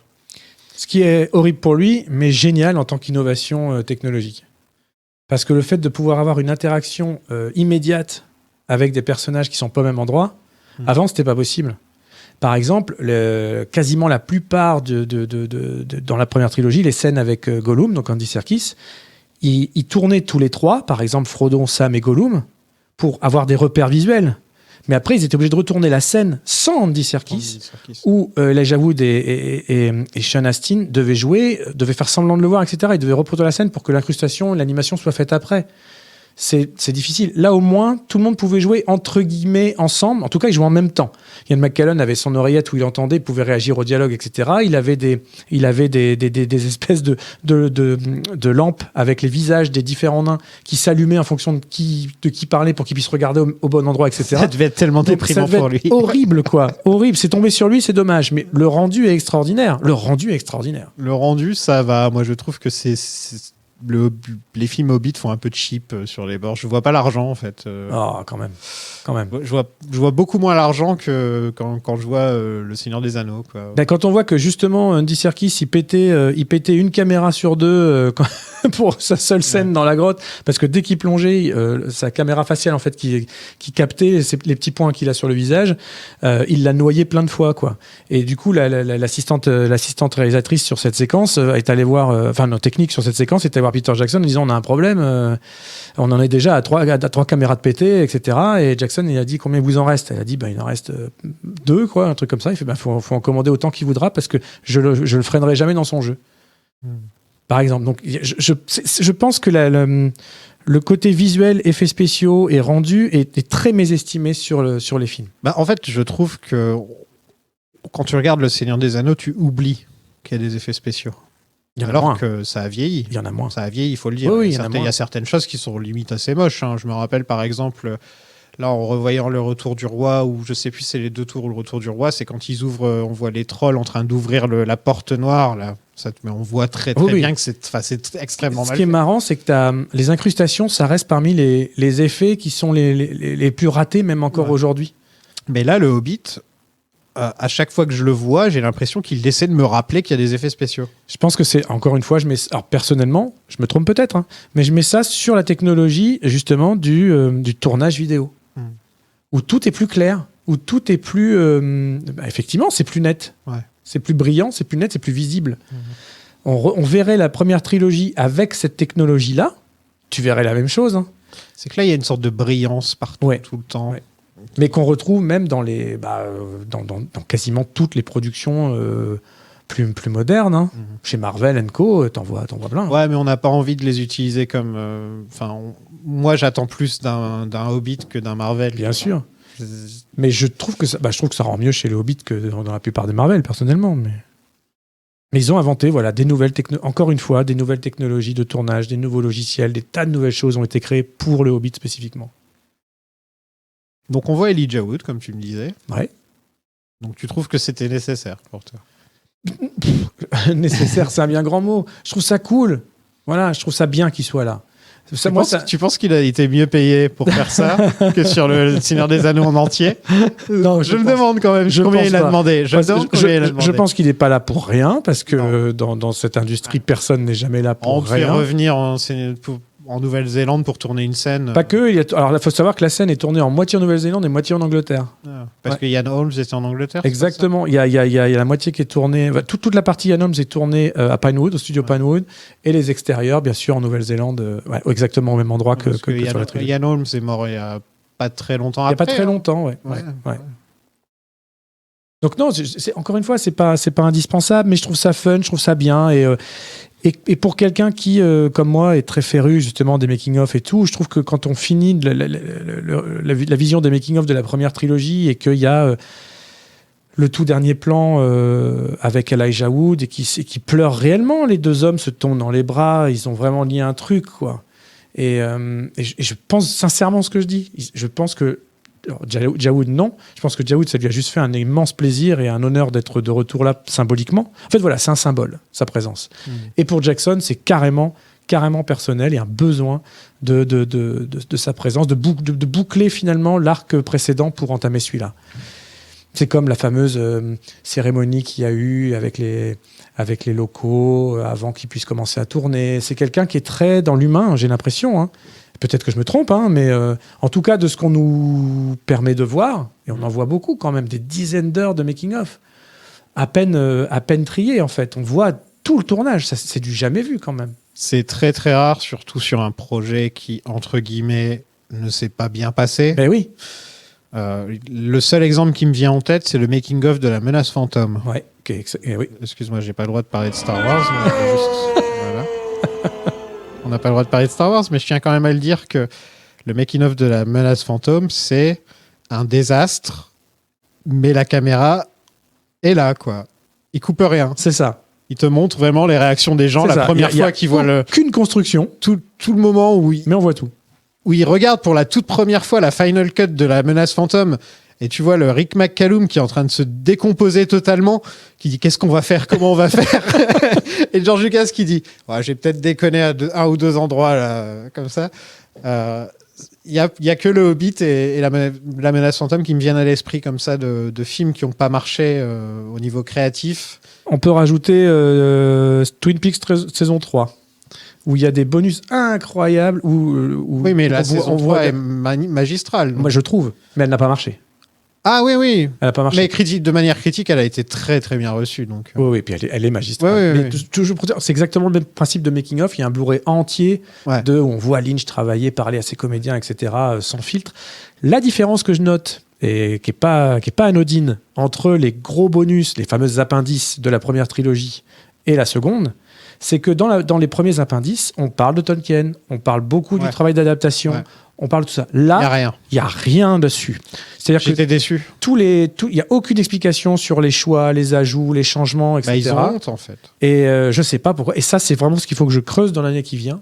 C'est pourquoi c'est un secret et est-ce qu'il va bien vouloir en parler. Moi, c'était aussi ça que j'adorais et quand je me suis refait les bonus, là, en plus, pour le podcast. Ça commence toujours par et maintenant on va vous expliquer les choix d'adaptation qu'on a fait, et ensuite on passe au making of. D'abord on te montre les décors, les trucs, où est-ce qu'on a trouvé ça, ensuite comment ça s'est passé quand c'était filmé, ensuite le montage. On te montre vraiment tout le côté technique, mais aussi le côté scénario, et ça c'est plus rare de nos jours, surtout dans les making of. On va beaucoup plus se concentrer sur la technique telle quelle. On va pas vraiment demander au scénariste pourquoi. Et c'est vrai que ça manque, ça, dans le Hobbit. Ouais, carrément. Mais du coup, ça fait partie du mystère. Est-ce qu'il cache des choses, vraiment ? Est-ce que c'est délibéré ? Ou est-ce que c'est juste que, comme tu le dis, c'est dans l'air du temps on fait comme... En même temps, c'était il y a 10 ans déjà. Eh oui, ça ne rajeunit pas. Le jeune Bilbon est incarné par Martin Freeman. Très bon choix. Oui. Très, très bon choix. Ouais. D'autant qu'ils ont réuni... la team Sherlock avec Smaug. C'était le fan cast parfait. Ouais. Tout le monde voulait que ce soit Martin Freeman. Il a ce physique de Hobbit, mais comme Elijah Wood, c'est la force de la première trilogie, c'était cette évidence du casting, quoi. Quand on voyait la communauté, ne serait-ce qu'en photo alignée avant même de voir le film, on était là. Enfin, moi personnellement, j'étais là, je fais waouh, la vache. Ouais. Les personnages sont sortis des pages, quoi. Là, Bilbon, en fait, le truc intéressant avec Martin Freeman, c'est que pour la plupart des gens maintenant de nos jours, il est plus connu pour Sherlock, Fargo ou quoi, Black Panther par exemple, les films connus. Mais moi, je l'ai connu pour The Office, bien sûr, à l'origine. Et c'était un peu le Monsieur Nobody, le mec un peu perdu. Il jouait le rôle de Jim, si vous voyez dans la version Office américaine, il jouait le rôle de Jim. Et il avait ce côté très mec qui est toujours un peu ennuyé par quelque chose. Ce côté un peu de funesque sur les bords. Il est toujours un peu entouré de cons, un peu toujours le mec un peu plus intelligent que tout le monde et entouré de cons toujours. Et donc j'aime bien, je trouve que ça fonctionne bien en tant que Bilbon, mais j'ai pas l'impression que c'est le même Bilbon que Ian Holm. Donc c'est normal, il vieillit, vous allez me dire, mais... Tout à fait. Oui, puis vieilli il se prend combien ? Il se prend presque 100 ans dans la tronche. Il est un peu plus malicieux, un peu plus petit sourire de coin quand il joue Ian Holm, c'est Ian Holm. Et en même temps, moi, si je repense à comment j'étais à 18 et comment je suis aujourd'hui, oui, bien sûr. Même non plus, quoi. Je trouve que c'est un excellent choix, et que surtout, il a su, lui, en tant qu'acteur, proposer des choses excellentes, quoi. Justement, quand on regarde les making-of, on le voit proposer des réactions très différentes pour la même scène, en fait. Tu sens qu'il cherche, qu'il creuse, etc. Donc il a ce côté, tu citais De Funès, c'est pas bête, parce que il y a un côté très, très gestuel, parfois très physique. Son visage. Voilà, il a aucune difficulté à sortir le texte comme il faut et de façon différente. Honnêtement, la scène dans la comté où les nains débarquent chez lui et puis il est paniqué entre la bouffe, la broderie de sa mère, le coffre de sa mère. Il est très anglais, ce mec. Voilà, exactement. Et il est so British. Il est vraiment très, très anglais, ouais. Je suis un peu mitigé vis-à-vis de Gandalf dans ses films. Je ne sais pas si c'est parce que Ian McKellen était au bout de sa vie. Donc je trouve que ça se sent pas à la vision des films. Mais... c'est quand tu lis le Hobbit, Gandalf n'a rien à voir avec le Gandalf du Seigneur des Anneaux.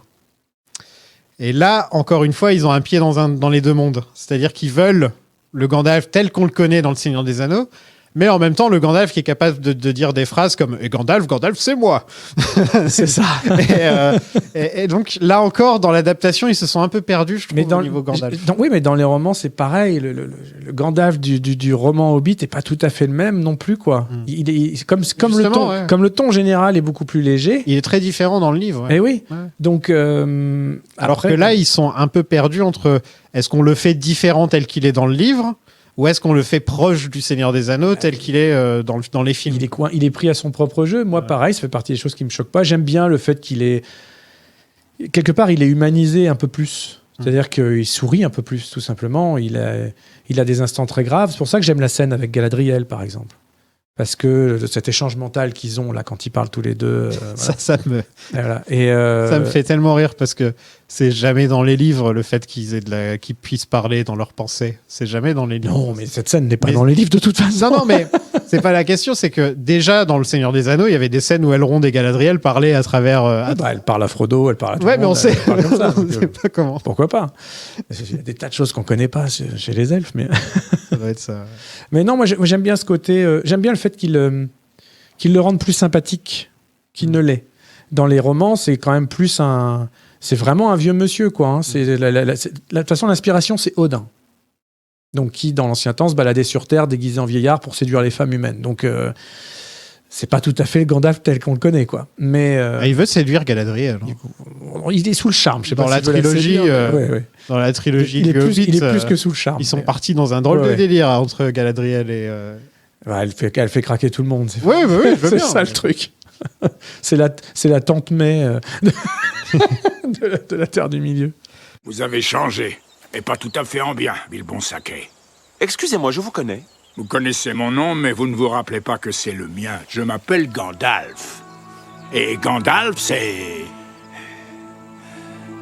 moi. Les nains commencent à débarquer chez Bilbon. Est-ce que tu as un top 3 des nains? Oui,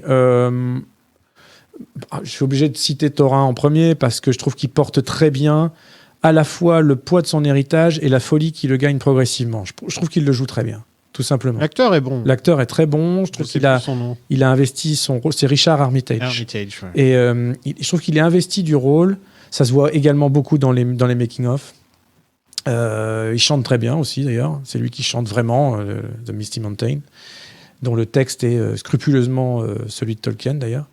Parce que tous les gens que ça dérange que ça chante parfois, il ne faut pas oublier que ça chante encore plus chez Tolkien. Il y a des chants. Ah, moi, c'est vraiment pas... au contraire, je trouve que ça, c'est bien. Mais là, encore une fois, je vais me répéter. C'est que tu prends les chansons du Hobbit, mais tu les mets dans le monde du Seigneur des Anneaux de Peter Jackson. Donc ça fait bizarre. Ouais, le Roi Gobelin est très choquant parce que justement, là, c'est vraiment pas quelque chose qui fait très. Là, il y a quoi, 4-5 chansons dans le film? Ouais, c'est ça. Il y a 4-5 chansons. Il y a quand il nettoie les voilà, il y a assiettes, ça. etc. Il y a lui, il y a je sais plus son nom, mais Et en fait, chez les elfes, ça fait un peu des moments. Quand ils font le bœuf chez les elfes. Maintenant, on s'arrête et on chante une chanson. Ah, mais le roman, c'est ça. Hein. Oui. Ça fait partie de leur vie de chanter. Ça fait partie de là, je trouve que ça, moi, c'est bien montré. Trouves... Bah oui, parce que là, ils chantent en faisant la vaisselle, ils chantent. À ce moment-là, ils chantent en faisant pour provoquer les elfes dans leur banquet. C'est clairement une provocation. Hein. Non, mais en fait, ce que je veux dire, c'est que ça fait bizarre parce que j'arrive pas à imaginer ça dans la trilogie Seigneur des Anneaux telle qu'elle est présentée. D'ailleurs, il l'a pas fait. Il s'est retenu. Hein. Il y a quelques chants. Il y a magnifiques. D'ailleurs, quand Aragorn chante au coin du feu. Il y a feu. aussi. Le chef des Ents. Oui, il y a ça. Surtout Aragorn qui chante la chanson de Beren et Lúthien et qui fait le parallèle entre sa propre vie et avec Arwen, etc. Et Frodon se réveille en disant mais qui est cette femme dont, mais là, dont tu vous vois, parlez, en fait, etc. dans un conte féerique, un conte féerique pour enfants, toutes les chansons auraient leur place. Bien sûr, oui. Mais dans un film blockbuster hollywoodien basé sur le Seigneur des Anneaux, ça fait bizarre. Mais c'est le problème de la fameuse mention de 7 à 77 ans. Ouais. Et clairement, Le Hobbit, c'est un film de 7 à 77 ans. Ce que n'est pas la première trilogie. Je pense que tu peux la voir à 7 ans, mais t'es encore petit, quoi. Ouais, tu peux pas la lire, en tout cas. C'est ça, exactement. J'adore Killy, Aidan Turner, qui est un acteur que j'aime énormément. J'ai beaucoup aimé Paul Dark, je l'avais découvert dans Being Human UK. Donc Killy, c'est celui qui a une histoire d'amour avec... C'est ça, avec Toriel à partir... Enfin, oui, si, il l'a, on peut dire qu'il l'a, à partir du deuxième. Donc ça, c'est un ajout. Enfin, le personnage, lui il existe, hein, mais la relation est complètement inventée par Jackson. Il y a aussi le père de Gimli qui est dans le tas. Oui, tout à fait. Il y en a un qui est sourd. Qui montre son garçon, comme ça, sur la... Il y en a un qui est sourd. Oui. Il y en a un qui est gros. Et l'autre, c'est... j'ai oublié le nom. Il y en a un qui est chauve et qui veut faire la bagarre tout le temps. Voilà, c'est lui. Ouais. Voilà. C'est celui qui joue dans Outlander, notamment aussi, qui est un Écossais pur souche, et ça se retrouve dans son jeu, c'est un peu le bras droit, d'ailleurs, de Thorin, hein, finalement. J'avais fait la red carpet pour le 2, je crois. Jackson venait de se taper Nouvelle-Zélande-Paris. Et apparemment, il n'était pas content d'être là. Ah, c'est possible. Et il a presque pas répondu aux questions. Il était genre, ouais, non, ça m'intéresse pas. D'accord, parce qu'au moment des 2 tours, il était à fond.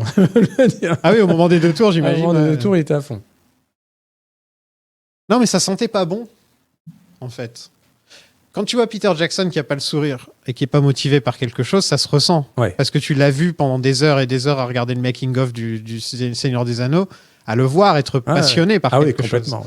Et donc tu vois vraiment la différence. Ah, mais En plus, il a perdu 30 kilos entre les deux. bah, C'est tu plus sais du que tout la même le personne. tournage a été reporté parce qu'il s'est fait un ulcère quand même. Hein. Ah ouais. Il est allé à l'hôpital. Ah, je savais pas. C'est-à-dire que dès qu'il a été embauché, qu'ils ont commencé à faire les premières lectures et tout ça, ulcère. Il est très mince C'est pour ça en fait il était opéré. Ah, ok. Il allait être opéré et bon après il avait aussi le stress le fait perdre du poids, il fait le yo-yo au niveau corporel quand il stresse, etc. Oui, c'est clair et net, il ne voulait pas faire cette trilogie. Il voulait la produire. Il voulait être là, il voulait être présent, il voulait s'investir, mais il ne voulait pas la réaliser. C'est quelque chose qu'il a été contraint de faire pour que tout ce qui avait été fait avant ne soit pas perdu, de son propre aveu, ça il s'en cache pas. Après, il dit quand même qu'il s'est laissé gagner progressivement. Et quand on regarde ces dizaines d'heures de making-of, on voit bien quand même qu'il prend plaisir parfois. On voit qu'il se prend au jeu et qu'il est content. Mais voilà, après, franchement, dans les tournées de promo et les voyages et tout ça, moi, je pense qu'il faut comprendre qu'il y a un coup de fatigue. C'est jamais agréable quand ça tombe sur toi, ça c'est sûr. Tu sais à qui ils ont pensé à un moment pour remplacer Del Toro? Non, ils le disent pas du tout. Apparemment, il y avait des rumeurs comme quoi ce serait Brett Ratner. Ah ouais? Non, tu vois, je l'avais pas celle-là. Ce serait très triste. Mais tu sais, le New Line avait menacé Jackson de le remplacer par Tarantino sur la première trilogie. Ouais. Donc, C'était pas New Line, c'était enfin, c'était Miramax. Ouais. Mais je trouve, C'était les Weinstein, quoi. Ouais. je trouve que j'aurais aimé voir ce film en film d'animation, en fait. Moi. Un vrai jeu, un vrai beau film. Un vrai beau film d'animation. Moi, je serais preneur, hein, bien sûr. Tu as vu celui de 66 ou pas? J'ai pas vu le Hobbit. J'ai vu celui de Ralph Bakshi, mais Ouais. le Seigneur des Anneaux, mais j'ai pas vu le Hobbit. Moi, je le trouve très honorable Ouais. pour un film de 66. C'est un film télé, hein. C'est un dessin animé, c'est un one-shot pour la télévision. Je le trouve vraiment bien et il respecte vraiment le livre. Il n'est pas très long, je crois qu'il fait 1h10, 1h20, quelque chose comme ça. C'est pas assez. Il prend des non. libertés sur les morts, sur les morts des nains à la fin. Mais oui, ça a vieilli. Aujourd'hui, regardez ça, c'est compliqué. Voilà ce que Bill Monsaquet déteste. Couper la nappe, marcher dans le rat, laisser les os sur le tapis en tas, verser le lait sur le sol tout propre, que le vin éclabousse les pas. Thorin, le charismatique, débarque et il est le prince d'Erebor. Il veut récupérer sa montagne des griffes de Smaug. On apprend que le golf a été inventé par un hobbit qui a décapité un orc, et ça, je trouve ça plutôt... Ouais, c'est une vraie vanne. Ça, c'est vraiment, en plus... C'est une vraie vanne, c'est dans le roman. c'est Oui, dans c'est le une vraie roman, vanne de Tolkien. Qu'est-ce que tu penses de Thorin? Bah, je l'ai dit, moi, en fait, j'avais commencé à... un peu, je le trouve bien changé. Ça, pour moi, ça fait partie des changements heureux par rapport au roman. J'aime bien le fait qu'il soit physiquement, qu'il soit plus proche vraiment du guerrier que du nain un peu caricatural qu'on a dans le roman. Il avait été un peu vendu comme le Aragorn des nains. Il y a un peu de ça. Le roi qui veut revenir Oui, à c'est son... ça. Son arc est presque le même, hein, à part que le fait que lui, il court vers son héritage, alors qu'Aragorn, lui, il fait tout pour l'éviter et qu'il est rattrapé par sa condition. Tu sais que c'est Ian McShane qui a failli avoir le rôle? Oui. De Deadwood? Oui, tout à fait. Ça aurait été pas mal. Ça aurait été très bien aussi, je pense, ouais, carrément. Mais moi, je connaissais pas, honnêtement, même si je l'avais croisé avant, certainement dans d'autres productions, Richard Armitage, je l'ai découvert avec ce film, quoi, concrètement. Hein. Et je l'ai trouvé vraiment très bon. Moi, j'ai aimé le suivre et surtout, j'ai aimé ce côté antipathique. Il est antipathique. Bah, en fait, c'est ça le problème que j'ai avec ce personnage. Je suis pas fan de Thorin. Je sais pas si ça va être bien reçu ce que je suis en train de dire, parce que c'est sûrement le personnage que tout le monde aime bien. Je le trouve, comme tu dis, antipathique. Je le trouve pas sympathique. Je trouve que quand on te présentait Aragorn, on te montrait vraiment la bonne personne qu'il était, avant tout. Non, mais après... Au début, on te le présente un peu comme une menace, mais petit à petit, tu te rends compte que en fait, c'est un bon gars, quoi. Aragorn, c'est honnêtement... Je peux pas dire autrement, c'est mon personnage préféré de tout, quoi. C'est celui que tu as envie d'être, que tu admires, que en plus Viggo Mortensen, quoi, qui a donné vie à ce personnage, est absolument hallucinant. Quand tu penses que c'est quelqu'un qui a été appelé à la rescousse à la dernière minute, qui a failli refuser le rôle, si son fils avait pas été derrière le téléphone en disant mais t'es taré ou quoi, vas-y prends-le, c'est énorme, vas-y fais-le, sinon je te parle plus. Donc voilà, mais c'est donc ouais, de toute façon il souffrira toujours. Voilà. il y aura le problème en fait quand tu sors après une trilogie à succès, c'est que tu auras toujours envie de comparer. Et c'est peut-être une erreur en fait qu'on ait cet élan naturel vers la comparaison. Voilà, Thorin, Aragorn, effectivement, ils ont un arc un peu proche, mais au final, ils n'ont pas du tout la même personnalité. Luke et Rey. Voilà, toutes les trilogies de nos jours, on peut essayer de les comparer. Oui, bien sûr. Ouais, on peut. C'est aussi naturel que dommageable en fait, presque. Mais je pense qu'on peut pas s'en empêcher. Ah non, ça invite la comparaison. C'est oui. comme ça. Je veux dire, nous, on a grandi, par exemple. Moi, j'étais ado quand Le Seigneur des Anneaux est sorti, donc je suis pas particulièrement plutôt fan de ce qui a été proposé par Peter Jackson. Et j'ai vu des gens être tellement fans que quand ils ont vu ce film, Le Hobbit, on jurait que non, c'était au-delà d'une aussi bonne qualité, voire meilleure que la trilogie du Seigneur des Anneaux. Non, ça, c'est pas possible. Il y a encore des petits soucis d'enregistrement. Je ne sais pas si c'est Audacity ou si c'est parce que mon ordi est en train de mourir. Je pense que c'est mon ordi qui est en train de mourir. Donc, de temps en temps, ça coupe 1 minute au hasard dans un des épisodes et je ne peux pas récupérer le son. Et donc, depuis ça fait 2-3 fois que ça arrive là, et ça commence un peu à être relou. On discutait des réactions à la sortie. Et du fait qu'il avait été plutôt bien reçu par les fans et par le public en général, c'est qu'ensuite, avec le temps qu'il a été moins aimé, mais que peut-être, comme par exemple la prélogie Star Wars, ce sera revu à la hausse, justement, avec la sortie de Rings of Power. Enfin, je crois que c'était ça qu'on était en train de dire. Je suis désolé, la conversation, c'était pas il y a 5 minutes. Voilà. En attendant, je vais vous chanter une chanson. 'Cause I'm a creep. Ok, non, je déconne. À tout de suite. La vie est un cycle, quoi. Et en art, c'est pareil. Il faut toujours qu'il y ait une œuvre jugée plus mauvaise que la précédente pour que la précédente soit réhabilitée par rapport à l'original. C'est triste. Oui, c'est triste. C'est dommage. C'est très dommage. Et c'est pour ça, précisément, que moi, j'ai envie de défendre le Hobbit, parce que je trouve que par rapport à la production globale, surtout en termes de fantasy, où on en a quand même peu, de la fantaisie d'envergure, ouais, c'est pas ça génial, reste pour moi, ça fait partie des meilleures choses qui m'étaient données de voir. En tout cas, c'est investi, c'est bien, c'est malgré tout, qu'on aime ou pas la proposition. Là, je parle juste de structure. C'est pas incohérent, c'est graphiquement plutôt savoureux. Voilà, qu'on y soit sensible ou pas, ça je l'entends complètement, qu'on trouve que c'est une trahison par rapport aux écrits de Tolkien, que la moitié des scènes n'ont rien à foutre là, tout ça, je peux le comprendre, après ça gêne ou ça gêne pas. Mais là où j'ai du mal, à accepter dans notre propos, c'est de se dire que c'est de la merde. Non, ce n'est pas de la merde, ça c'est pas de la merde, parce que si ça c'est de la merde, tout le reste est de la merde, quoi. Qu'est-ce que c'est Warcraft ? Par exemple, non mais voilà, très bon exemple, ou Donjons et Dragons avec Jeremy Irons, ou Eragon. Voilà. Non mais rappelons-nous de tout ça. Rappelons-nous de tout ça. C'est pour ça que quand je vois un film comme ça, je me dis quand même, les gens sont méchants. Ils sont méchants, les gens. Bah, je vais être gentil. Allez. On nous raconte l'histoire des nains avec un souffle épique essayant de copier le style de la trilogie Lord of the Rings, mais avec une histoire enfantine qui ne suit pas du tout. Donc il y a un gros problème de ton dans ces films. Voilà, je suis gentil. Là, c'est moi qui suis gentil. C'est toi qui es gentil. Non, en fait, je ne comprends. J'ai du mal. J'aimerais avoir Peter Jackson dans la pièce, en fait. J'aimerais vraiment. On aimerait tous avoir Peter Jackson à la maison. Non, mais je veux dire, je lui poserai aucune question sur le Seigneur des Anneaux. Je sais déjà tout ce qu'il a à dire sur le sujet. Par contre, sur le Hobbit, j'aurais énormément de questions. Pareil, mais d'ailleurs, honnêtement, j'espère pouvoir le joindre. Hein. Je fais tout faire pour. Parce que, comme on disait tout à l'heure, là-dessus, il garde trop le secret. Là-dessus, on ne sait rien. Et c'est dommage parce que peut-être que ça pourrait... s'il s'expliquait de ces choix-là, il pourrait peut-être arrêter de diviser, de nous diviser tous, quoi. S'il nous expliquait exactement ce qui s'est passé. Exactement, ce qui s'est passé et surtout ses intentions. Pourquoi réellement ramener Legolas ? Alors que là, vraiment, c'est aberrant. Je trouve ça personnellement plus aberrant de ramener Legolas que de créer Tauriel. Ouais. Tu vois le paradoxe ? Alors qu'en tant que fan de Tolkien, je devrais m'insurger qu'ils se permettent de rajouter des personnages qui n'existent pas. Mais je trouve que au moins la présence de Tauriel, et promis, je ne m'égare pas là-dessus, parce que je sais que tu vas consacrer un autre épisode au deuxième film. Hélas, oui. Voilà. mais en tout cas, je trouve ça plus pertinent, parce que ça ajoute quelque chose à l'épopée, ça permet d'étoffer un des nains, et de créer un arc assez original et d'amener un peu de romance là où il n'y en a pas du tout. Du tout. Et moi, j'aime bien la romance.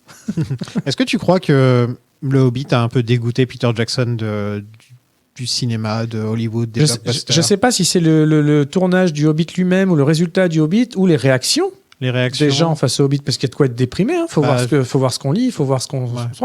Parce que ce qu'on peut pas enlever... Il a même pas fait son Tintin, par exemple. Ouais, il nous l'a promis. Ouais, mais il n'a pas marché. Ouais, c'est dommage. Malheureusement, il n'a pas marché. Vraiment dommage. Et il nous a fait Get Back, qui était génialissime. Ça me dérange pas. S'il continue à faire des trucs comme Get Back, ça me dérange pas.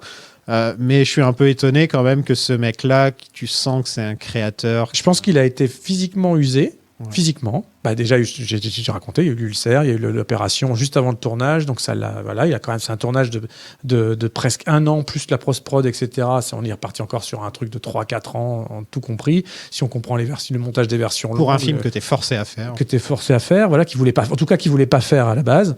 Donc, Donc, je pense que c'est logique qu'il soit dégoûté, soit fatigué. Mais ça aussi, il faudrait qu'il s'en explique.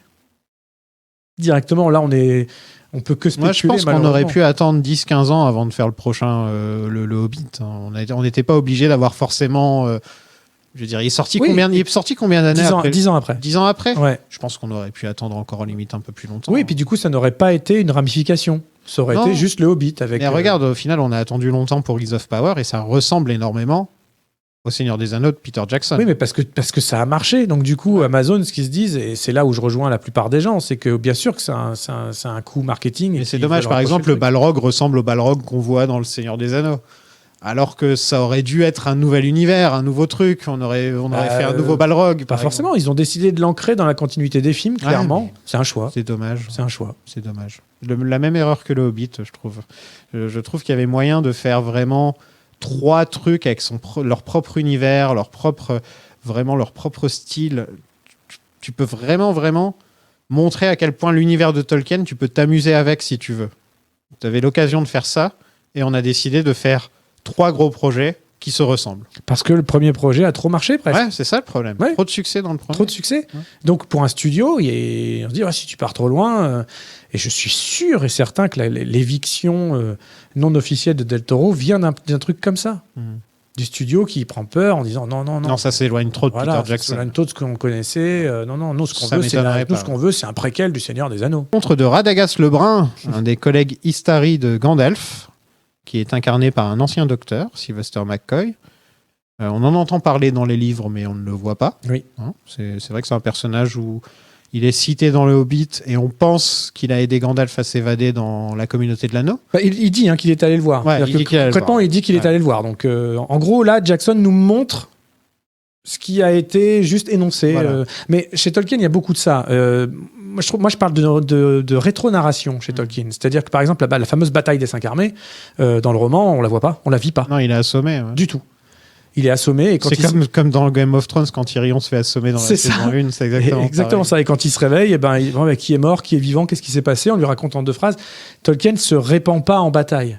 Et c'était déjà le cas dans le Seigneur des Anneaux. Il fait pareil avec Merry et Pipin et les Ents, par exemple. Exactement. Où il raconte, les Ents, on est venus, on a fait le ménage, et voilà. Ouais. Et même sur son évasion, quand il retrouve Frodon à Fontcombe, c'est là qu'il lui raconte ce qui s'est passé après avoir été pris par Saruman. Tout est en rétro-narration. Pareil pour Gandalf contre le Balrog, c'est un truc qu'on ne voit pas forcément. Carrément dans le film d'après. Ouais. Donc, ça, c'était brillant, je trouve. Ça, c'était brillant. C'est très bien, ça. Donc, Radagast, qui vit dans les bois, il ne pense qu'à la nature, il a du caca et un nid dans les cheveux. Ça, c'est dégueulasse. Il fait du traîneau avec des lapins. Ça, c'est un délire de Jackson. Je me rappelle avoir beaucoup soupiré au cinéma quand j'ai vu ça. Mais c'est marrant, moi ça me fait marrer. Moi. je crois que là c'est un.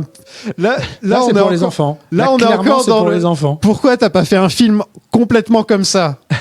Un film à fond dans le délire Radagast, enfin que ce soit exactement dans le même trip, qu'on fasse vraiment des blagues pour les enfants. Il y a des. C'est juste que je ne sais pas, je ne comprends pas le ton de ce film, je suis perdu.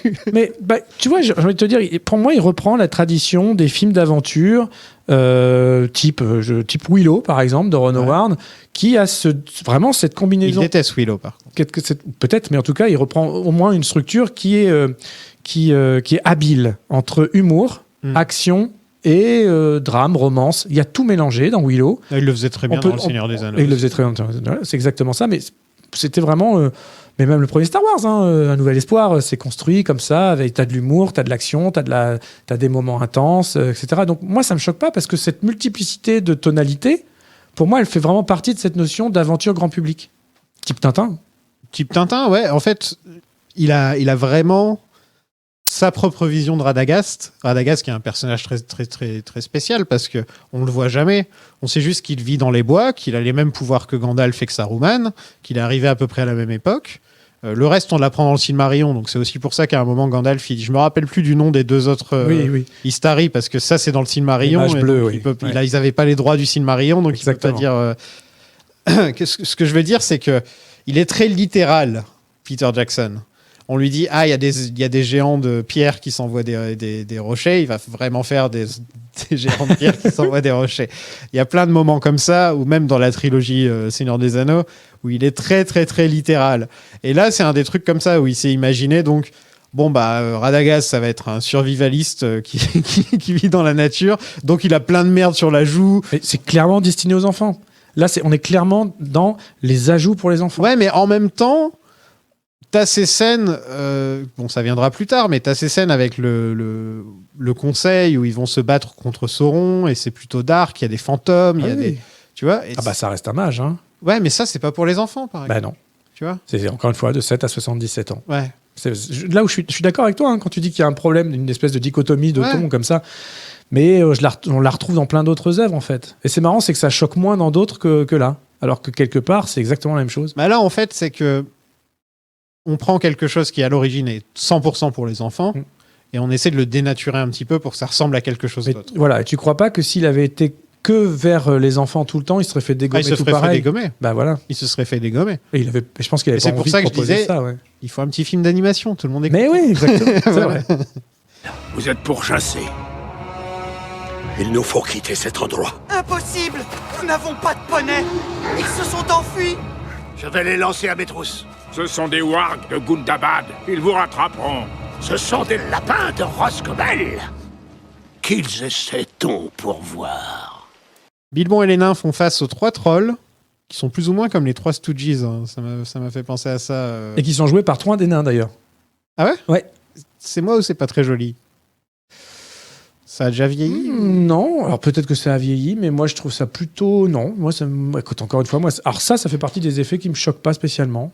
Et là, pour le coup, je trouve leur peau, leur texture mieux réussie qu'un Azog, par exemple. Lui, il est vraiment moche. Ah, ils sont moches. Ils sont moches, mais enfin, c'est le principe du troll, quoi. C'est pas très beau. Non, je disais lui, Azog. Ah Azog, oui, Azog est particulièrement moche, mais pas dans le sens son design. C'est plus tout le personnage est moche, quoi. Là, je les trouve encore... Alors, eux, pour le coup, ils sont également très orientés pour faire marrer les enfants. Avec le coup de la mort, machin. C'est comme ça dans le... Et c'est comme ça dans le les livres. roman. Ce qui est la petite anecdote rigolote, c'est que donc ces 3, alors j'ai plus leur nom, mais c'est 3 des acteurs nains qui jouent les 3 trolls. Et en fait, chaque nain qui va taillader un troll, c'est le même acteur. C'est-à-dire qu'ils sont amusés à se taillader eux-mêmes.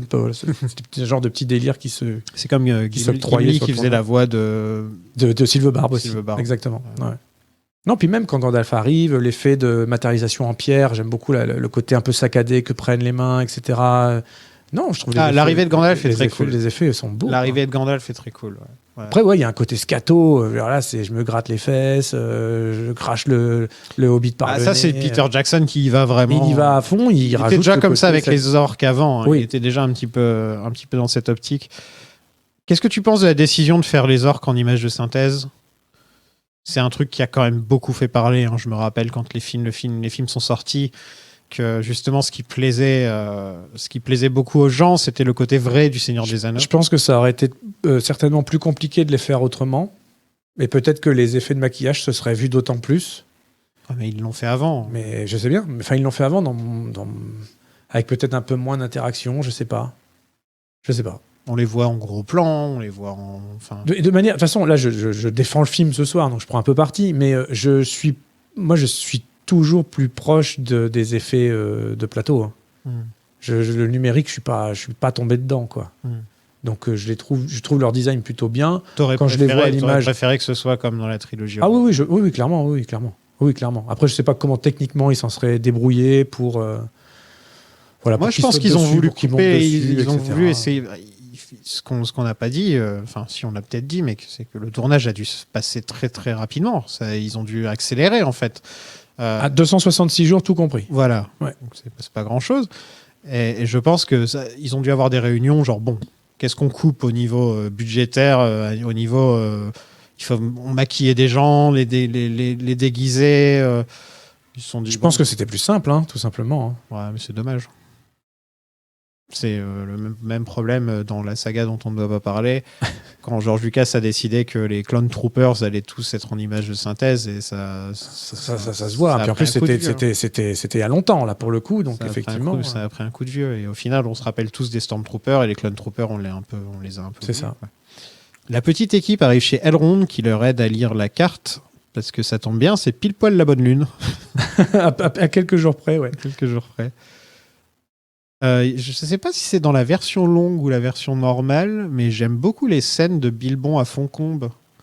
On semble qu'il est tombé amoureux de la ville. Oui. Il est émerveillé totalement. Et ça c'est très réussi. D'abord parce qu'il le joue super bien. En plus, ça prend le temps un petit peu, parce que le film, il va vite. Tu vois. Il prononce pas une parole, il se promène. Tu le vois se promener.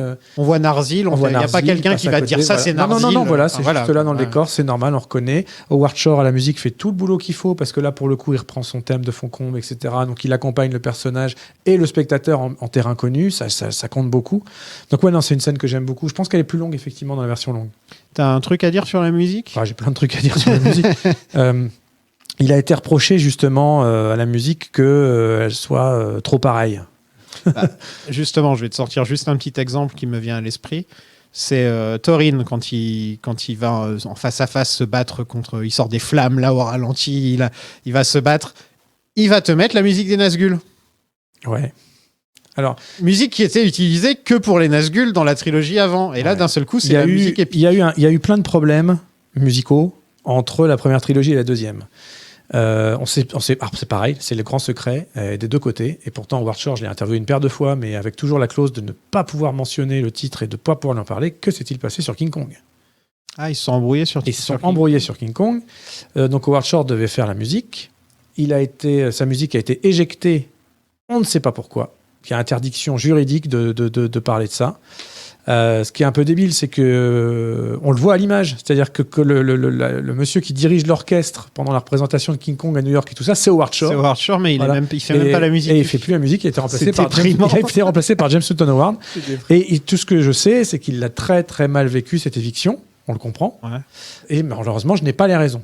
Et là, tu as l'impression qu'il a filé son best-of et il a fait... Non, alors c'est pas ça. La différence, elle est beaucoup plus technique que ça. C'est-à-dire que sur la première trilogie, il s'est 100% investi. Il était sur place en Nouvelle-Zélande. Il composait au fur et à mesure du tournage, de l'avance, de l'évolution. Il a recomposé des séquences entières exprès pour les versions longues. C'est pas du montage, c'est des nouveaux morceaux réenregistrés, etc. Donc il y a eu un travail colossal. C'était vraiment l'œuvre d'une vie, quoi, la trilogie du Seigneur des Anneaux pour Howard Shore. Et sur la nouvelle trilogie, ça s'est pas passé comme ça. Il a travaillé de New York à distance et il n'a pas fait lui-même les orchestrations. Alors que sur la première trilogie, il faisait tout seul. Composition, orchestration, direction d'orchestre. Il a tout fait. Que ce soit à Wellington ou à Londres, il faisait tout. Là, est-ce que c'est à cause de la brouille qu'il y a eu entre eux ? Est-ce que c'est à cause de le fait qu'il avait d'autres projets avec Cronenberg, etc., et que du coup, il voulait pas bouger ? J'ai pas encore la réponse. Je compte bien l'avoir dans l'année qui vient. Ah, ce serait cool. Et donc, quand il arrive sur le Hobbit, on sent que les deux hommes se réconcilient parce qu'ils sont obligés. Il peut pas envisager la nouvelle trilogie sans la musique de Howard Shore qui a cartonné, qui a gagné 3 Oscars. C'est comme si Spielberg et Williams s'engueulaient. Exactement, ce serait dramatique. Ce serait triste. Ce serait dramatique. Les seules fois où Williams n'était pas chez Spielberg, c'est vraiment parce qu'il pouvait pas. Il était sur d'autres trucs. Donc, c'est un très bon exemple. Donc voilà. Donc déjà, il y a une différence avec ça. Ce qui fait que la grande différence, notamment sur le film qui nous intéresse ce soir, Le Voyage inattendu, c'est qu'il y a beaucoup de chansons. On en parlait. Et il fallait des chansons écrites pour le tournage. Ouais. Et à ce moment-là, Howard Shore n'est pas embauché. Donc, ils ont dû demander à quelqu'un Ils ont demandé à... comment il s'appelle déjà ? Il s'appelle Gallagher. C'était le monteur-son des premiers films.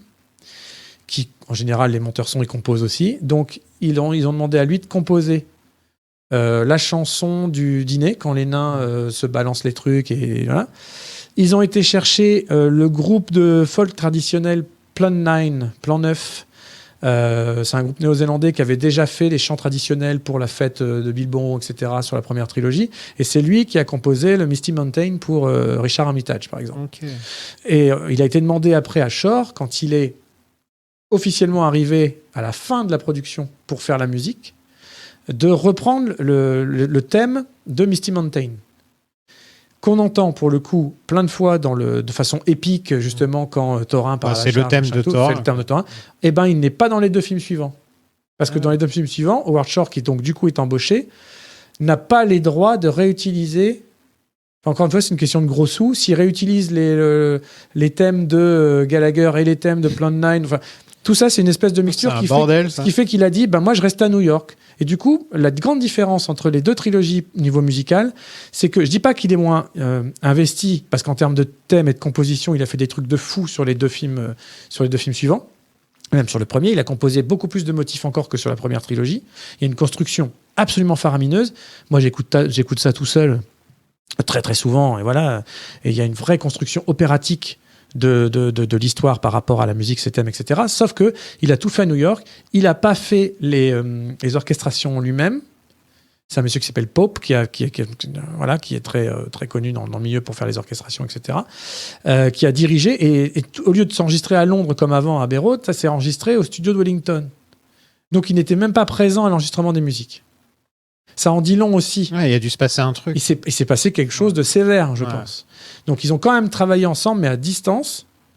Et au final, honnêtement, la musique est extraordinaire aussi, parce qu'elle est vraiment, pour le coup, dans la continuité de la première trilogie, et que quand on écoute les 12 heures de l'une et les 12 heures de l'autre, c'est vraiment fluide. C'est pour celui qui s'intéresse à ça et qui aime écouter ce genre de partition, c'est vraiment fabuleux. Mais on sent les coulisses derrière tout ça. Il y a plein de choses de pas nettes. Bah, écoute, un des trucs géniaux quand tu regardais les bonus du Seigneur des Anneaux, c'était justement quand lui il te racontait comment il créait chaque thème, comment il s'intéressait à ce que ça vient en fait d'une représentation de Beowulf que j'ai entendu. Enfin, il va te chercher toujours il a des références. C'est un mec vraiment, il a des références. C'est un littéraire. Hein. Et là, il te met le thème des Nazgûl. C'est pas lui qui l'a mis. Sur une scène qui a rien à voir avec. Concrètement, c'est pas lui qui l'a mis, c'est le monteur son. Ouais.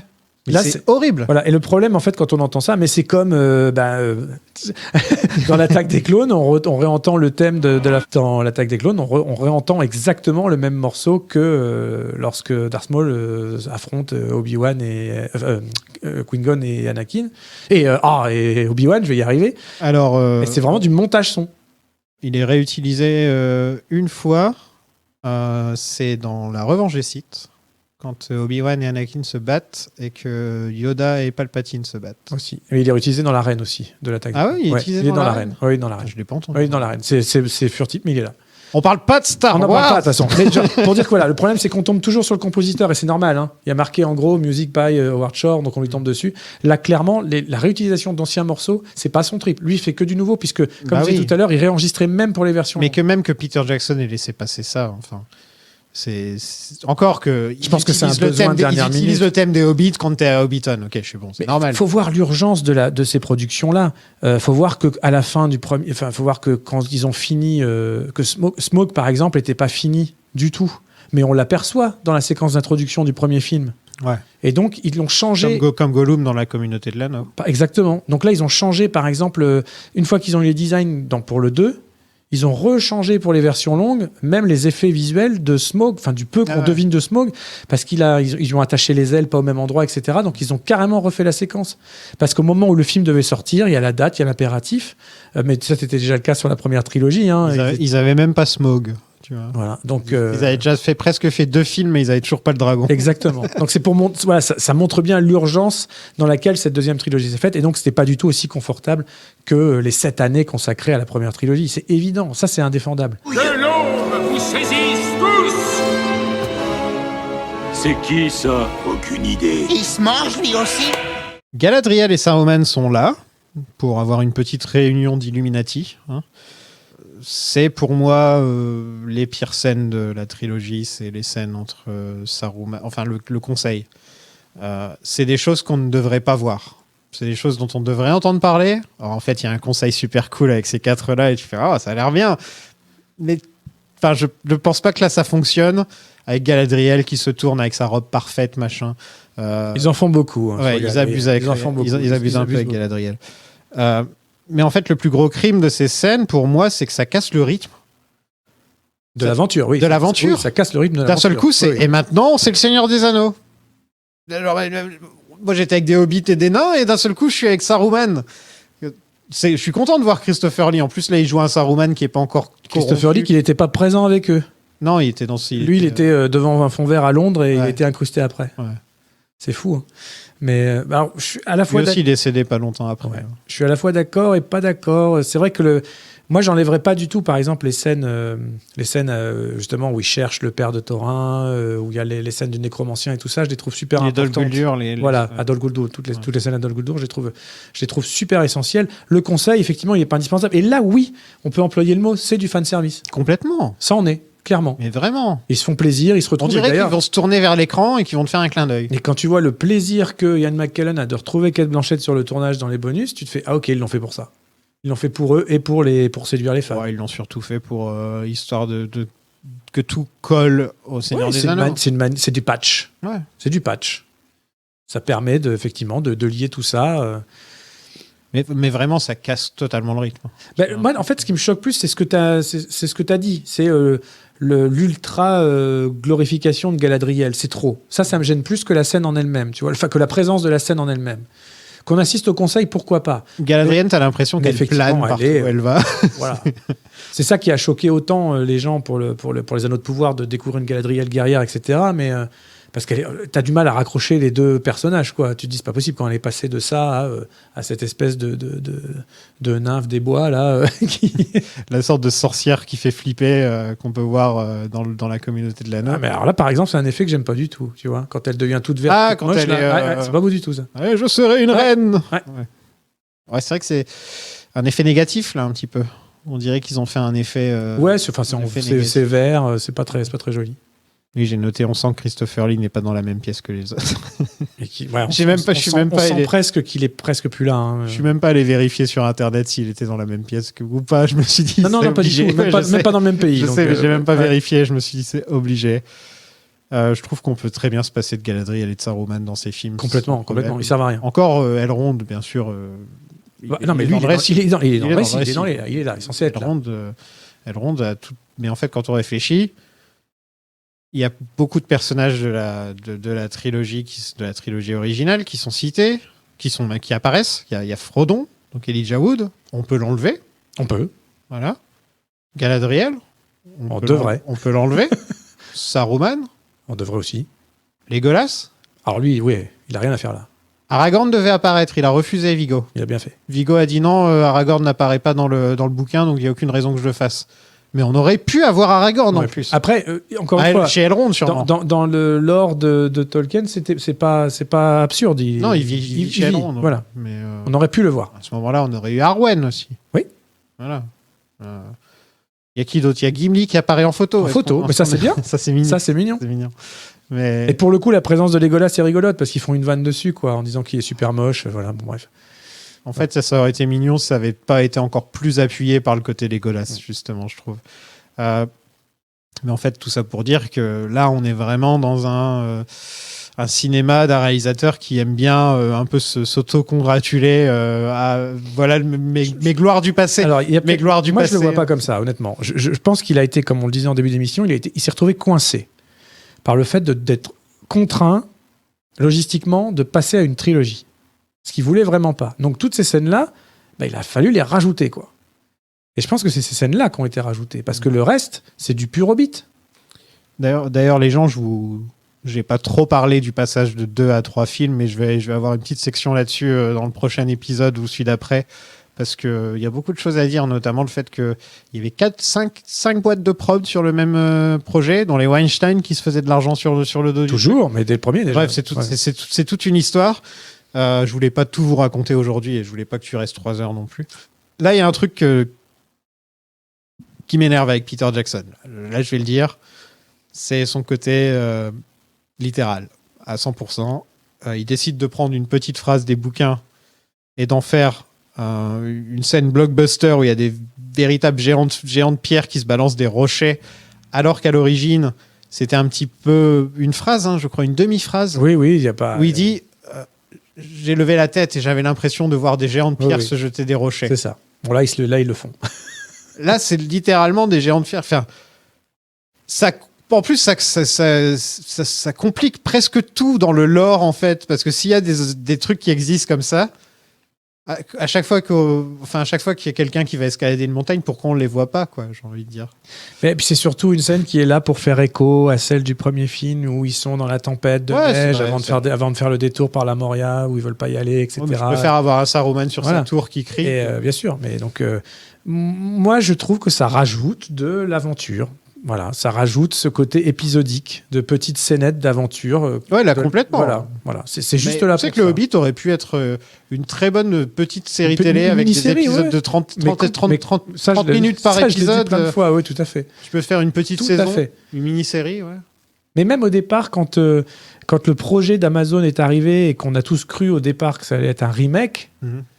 Sur le coup, on était tous outrés, à raison, parce que voilà, même si le film, la première trilogie a déjà 20 ans et qu'on a vu des remakes se faire bien longtemps après ça. Et sur le coup, honnêtement, j'avais un peu fait la paix avec ça en me disant, s'il y a des gros moyens, si c'est une série qui en profite pour raconter ce qui a jamais été raconté, qui prend le temps, type Bombadil, type La Forêt Noire, type tout ça. Une série qui va pas te faire la création des anneaux en une scène de 5 minutes. Par exemple. Mais à la fin de la saison. Il est méchant. Mais c'est ça le problème, en plus, c'est que ce film-là, il y a presque toutes les bonnes scènes du bouquin qui sont dans ce premier film. T'as pas besoin d'ajouter les scènes avec les rochers qui se balancent des rochers, justement. Si, parce qu'il justement, il a besoin que son film dure un peu plus longtemps pour garder du vrai Hobbit dans le 2 et le 3. Ce qui n'est pas évident, parce qu'il a presque déjà, comme on le disait tout à l'heure, il a presque déjà tout raconté. Et il a déjà ajouté Galadriel et Saruman en plus pour encore plus étirer le truc. J'aurais bien aimé être une mouche sur le mur au moment où ils sont juste posés, les 3 scénaristes, et qu'ils ont fait... mais c'est ça. On en revient toujours à ça. C'est le grand mystère de cette trilogie-là. Comment ils ont fait? Mais la question se pose, pour que ce soit pour les Anneaux de Pouvoir ou n'importe quel, ou là pour la série Willow que je vomis. À quel moment, c'est la question que je posais tout à l'heure, à quel moment un réalisateur, un créateur, un producteur peut prendre sur soi et de se dire, bon, je prends ça et j'en fais vraiment ce que je veux. Vraiment ce que je veux. Mon idée est meilleure. Là, il y a je fais très court promis, mais il y a un exemple frappant cette année, c'est la série Entretien avec un vampire. Voilà, adapté du roman d'Anne Rice. Moi, c'est un roman qui a compté depuis que je l'ai lu quand j'avais 16 ans. J'ai fait un épisode sur le film, sur le Patreon. Il faut vraiment que... déjà, moi, j'irai l'écouter, du coup. Vraiment, c'est un de mes films fétiches et romans fétiches. Et quand j'ai découvert la série, qui prend des libertés, c'est même plus prendre des libertés, c'est-à-dire qui réécrit complètement le roman. Je ne vais pas le détailler. Et en plus, qui va jusqu'à dire, à un moment donné, faire dire au personnage... En fait, c'est pas Entretien avec un vampire, c'est un second Entretien avec un vampire. C'est-à-dire que Louis retrouve Daniel, le journaliste, dans les années contemporaines et décide de lui raconter son histoire. Et donc là, il est dit dans le dialogue de la série, cette fois-ci, je vais te dire la vérité. Et on fait ça après la mort de l'autrice. Tu vois, je me dis, mais à quel moment on peut avoir cette arrogance de dire, je vais regarder la série, oublier ce que vous avez vu ou lu avant, ce que nous, on va vous raconter, c'est la vérité. C'est dit dans le texte. Tu vois ? Et ça, je trouve ça, il faut quand même un aplomb pas possible. Surtout quand tu changes... Les créateurs de Game of Thrones. Par exemple. Ils pensent comme ça. Par exemple. Ils pensent comme ça. Et je trouverais ça vraiment passionnant que Jackson nous dise enfin à quel moment il s'est senti... Quelque part, ça peut sonner un peu péjoratif ce que je dis, mais je lui en veux pas tant qu'il s'est pas justifié. Mais à quel moment il s'est dit je peux faire plus Tolkien que Tolkien. Ça me dérange. Même si je défends la trilogie parce que je trouve que ce sont des beaux films, malgré tout, divertissants, épiques, avec majoritairement des beaux effets, majoritairement des beaux personnages, majoritairement une belle progression aventureuse, des situations que j'aime bien suivre, je rigole, j'exulte, voilà, ça me fait ressentir plein de trucs, je suis content, j'ai 12 ans quand je regarde ces films-là, par exemple, donc moi je suis content. Mais ce qui me gêne, c'est à quel moment tu te dis, ouais, moi je remets Legolas, et moi je crée Toriel, et voilà... Et parce que même moi, ça me touche. Je me dis, par exemple, Toriel, c'est un personnage que j'ai apprécié, mais elle a rien à foutre là, on est d'accord. C'est à partir de quel moment ton adaptation devient une fanfiction ? Exactement. Exactement. Et ça, mais c'est valable pour plein de choses. Rings of Power est une énorme fanfiction, par exemple. Oui, c'est énorme. Voilà, c'est une fiction à $1 milliard. Ouais, ils ont même pas les droits du Silmarillion, donc ils inventent la plupart C'est des ça. trucs. Ils se réfugient derrière ça en disant qu'ils sont obligés d'eux. Mais bon. Ouais. Moi, j'aime bien la proposition si je la prends vraiment comme un dérivé, quoi. Mais vraiment comme un dérivé qui est même pas attaché à ce qu'on connaît. Mais c'est un débat intéressant, mais bon, entre nous, on peut pas y répondre malheureusement, parce que c'est vraiment. C'est dommage parce que on a leur vision sur le Seigneur des Anneaux, on a leurs interviews, leurs bonus. Oui, mais pas là. Et là, on n'a rien. Voilà. C'est frustrant. Exactement. C'est vraiment frustrant. Dans la première trilogie, il explique tout. Le moindre changement est expliqué dans les bonus. C'est passionnant d'ailleurs. Alors qu'ils savent très bien qu'on va les attaquer là-dessus. Oui. Il parle d'un nécromancien qui vivrait à Dol Guldur, un sorcier qui ramènerait les morts à la vie. C'est absurde. Un tel pouvoir n'existe pas en ce monde. Ce nécromancien n'est rien d'autre qu'un simple mortel. Un illusionniste qui veut s'essayer à la magie noire. C'est aussi ce que je croyais. Mais Radagast a vu... Radagast. Ne me parlez pas de ce Radagast le Brun. C'est un pauvre idiot. Il est étrange, ça, je vous l'accorde. Il vit en solitaire. Ce n'est pas cela. C'est sa consommation abusive de champignons. Ils lui embrouillent l'esprit et lui jaunissent les dents. Les nains se font emprisonner par des gobelins qui chantent. Comme dans le livre. Et c'est là qu'on atteint un des plus gros problèmes pour moi au niveau Hobbit. C'est les nains se battent comme des super-héros et on a l'impression qu'il peut rien leur arriver.